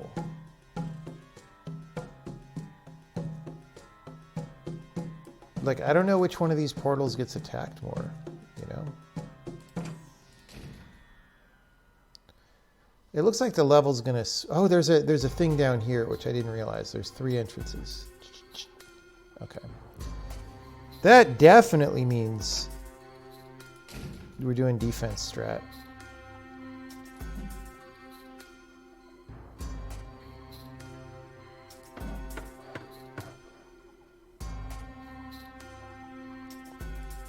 Oh, the other OP thing is like frickin' teleporter trap. You put that right in front of your demon and you set it to teleport people to the start of the dungeon. And they just have to go through your entire thing again, whatever you were defending with. Okay, so probably everyone's gonna go through this. Well, this might not go through this, but these two, when attacking this side, are going to go through this. So it's worth putting a thinger. Probably 2, but we're going to save a little money to start. See what else we want. We definitely want some kind of weaponry here. I kind of want to put a trap platform here. Let's do it.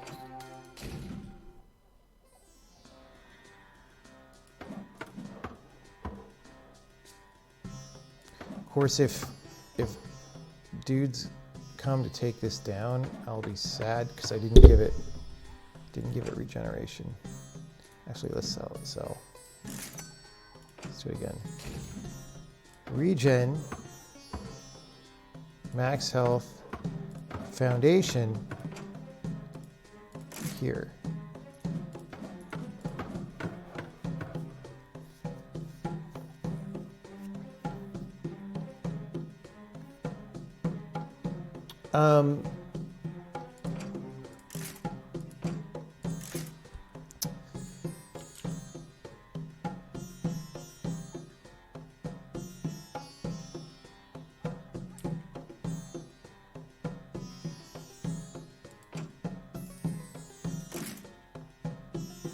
Okay, so what I'll end up doing is putting a gun here too, facing up probably. So we need some more D here. You know what we need? We need the black hole trap. Oh no, that wouldn't be that good here actually because of the terrain. Actually, if I had a black hole there, I don't have one because I have this stupid ass thing. We're gonna try to win without it, but black hole would be the thing.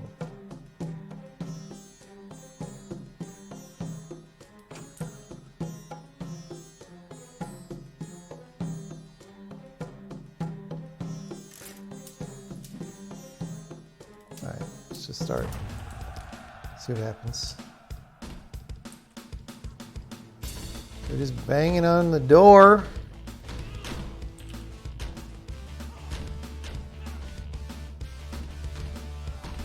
One floor spike and 20 teleporters, yeah. It's just, the problem is it's expensive to build the go to start teleporter, so you might as well do something else by that point.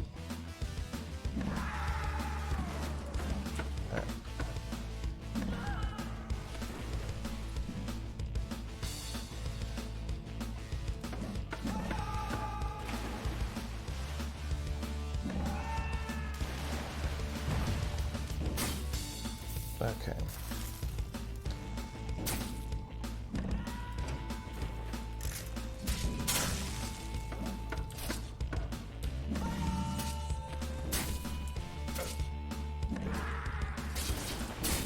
Oh great, we've got bombers already. Damn it, dude. They're gonna bomb the crap out of my thing.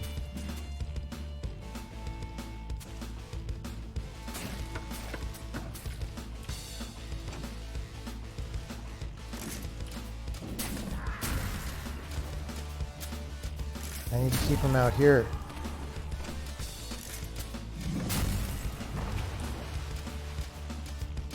I normally don't bother with these, but I needed something to hit these guys with.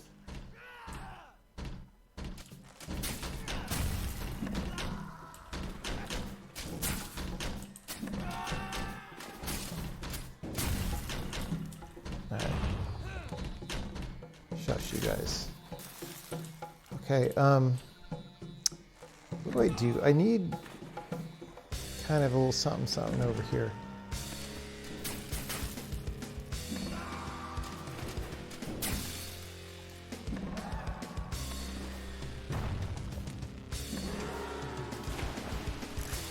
I'm gonna do the teleport trick.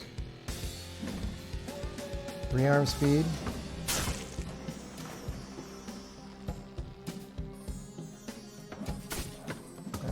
So we need 400 more gold.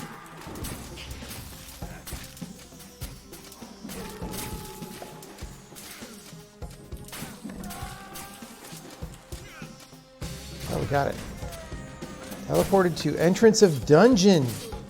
Like sad, sad people. All right, now we're getting attacked over here.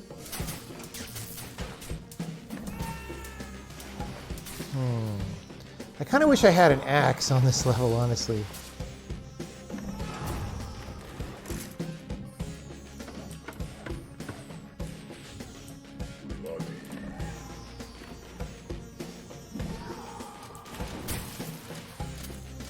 I gotta worry about this dwarf bomber.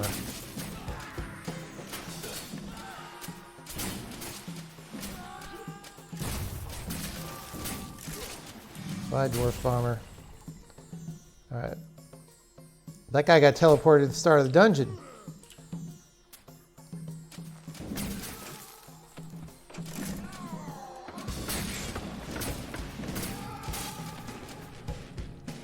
So this is good because I get some ice damage, which slows them down a little bit, which maybe increases their ability to be tossed off. Maybe. Or maybe they just die. I don't know. Okay, now a lot of dudes are coming.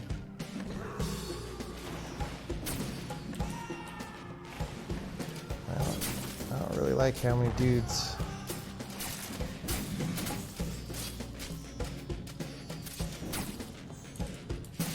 Get teleported, bro.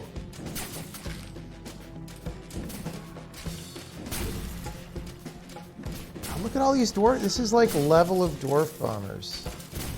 It's crazy.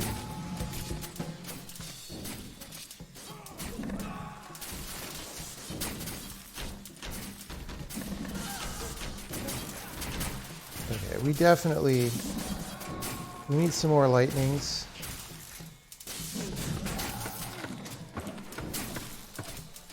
Get teleported, bro.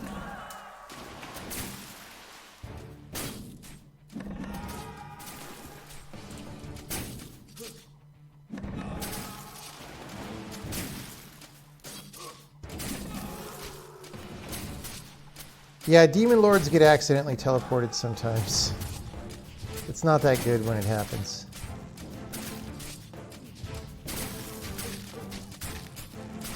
I don't know how to see HP on the demon lord. Oh, there we go. So I don't know if he got reset. I don't know how much he usually has. We'll check him in a little bit.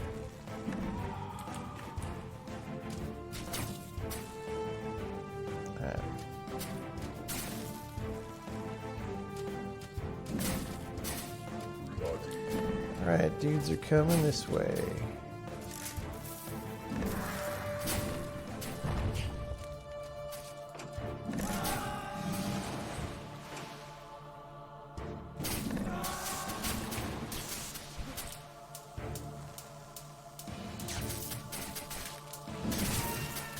So I have this point blank skill that makes these do double damage. So dudes are just hosed at that point.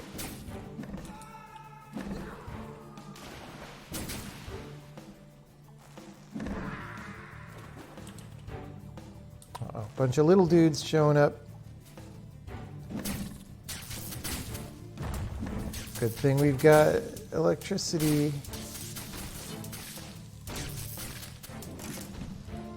Uh-oh.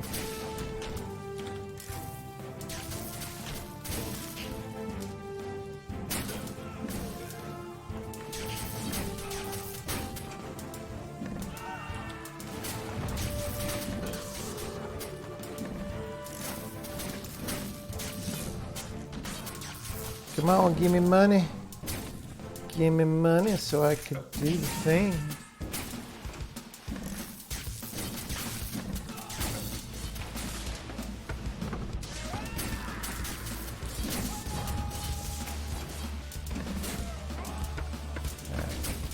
You guys just don't want to mess with this, honestly.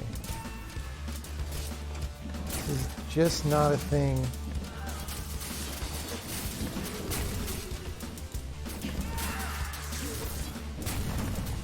I still haven't done my super spikes.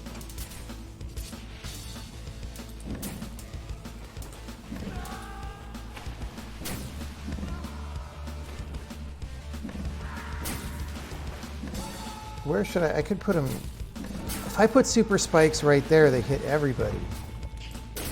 Why have I been lax in this? Well, everybody except whatever path goes this way, but this is my best defended place right now.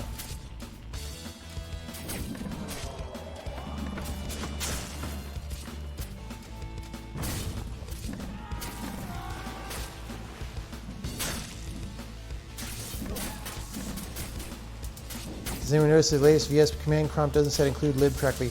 I have definitely had problems like that, which is one reason why I just stopped trying to use Visual Studio command prompt, because like they broke it and I didn't want to figure it out. Oh God, stop, stop. Oh, I didn't notice the clear the map within 7 minutes objective, or I would have been pushing this harder. Stop, guys. Stop, guys. Okay. It is time to get some bros here.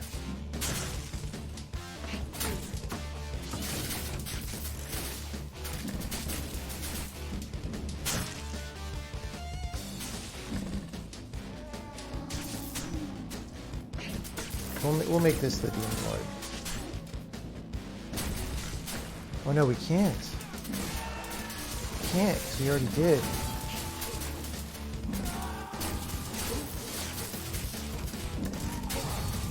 Alright, we have a situation.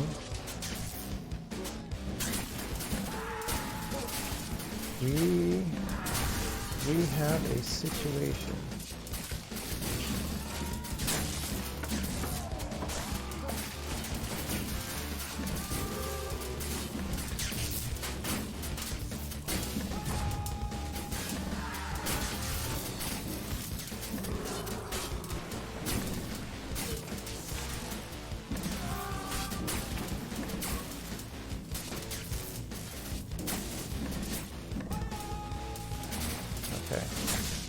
We're going to make super spikes here as soon as we can.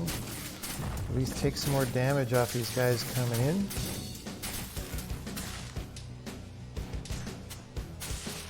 Oh, let's do this as well.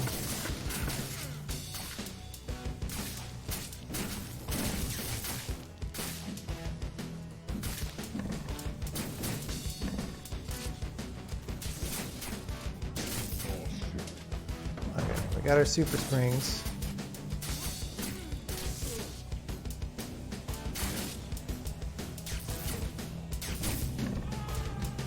So much better.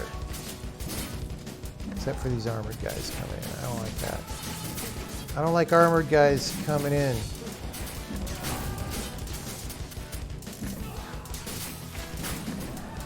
This is bad news.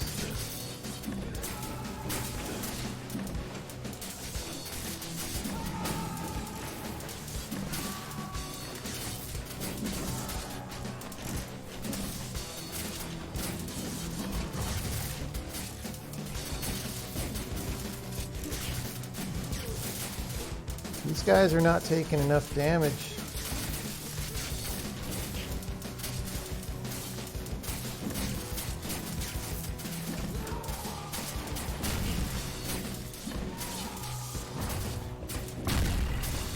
All right.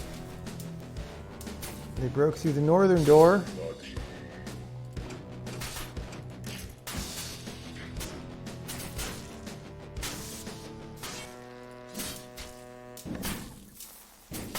We're going to bulk up on the north.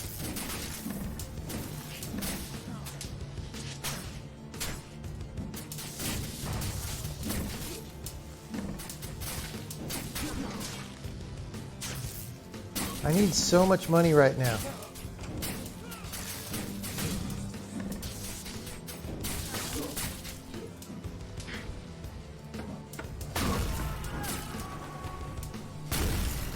These guys are just stuck on my spikes with the freeze.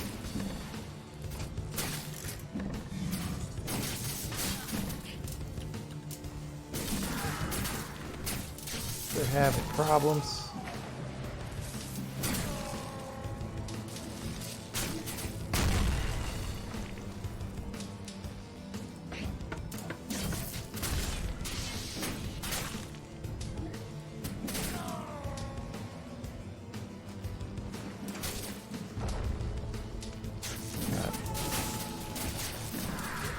This guy down here is doing fine.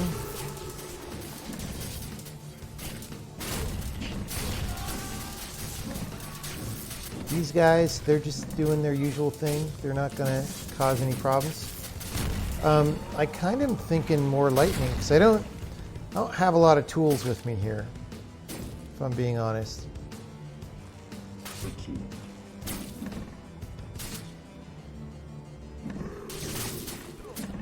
Or like a little more of this on the way in.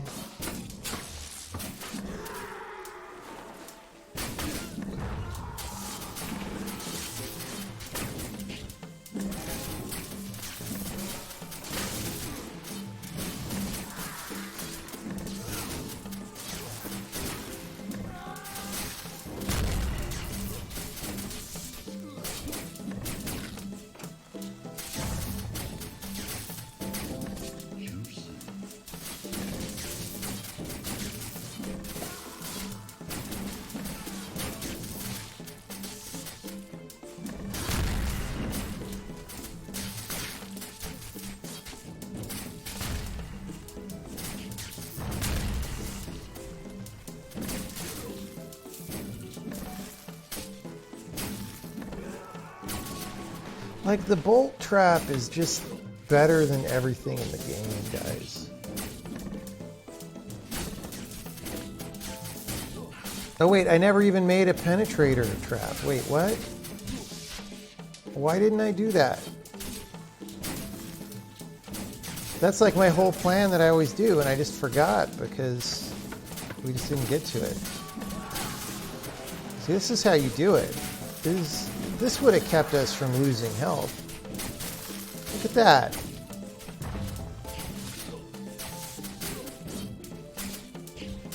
Like what? It's like it's amateur hour over here.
Does it do much different from the first game? I didn't play the first game.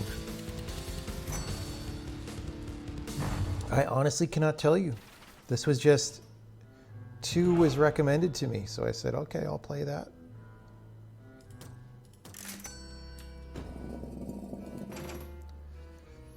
But I think it's going on 1 a.m., so we're going to check our treasures and go to bed.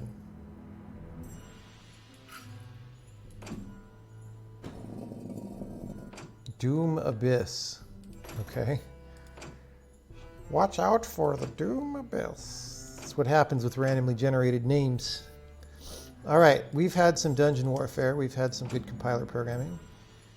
And we're going to hang out some other time. Thank you, everybody, for coming by. And I'll see you later. I'll see you later.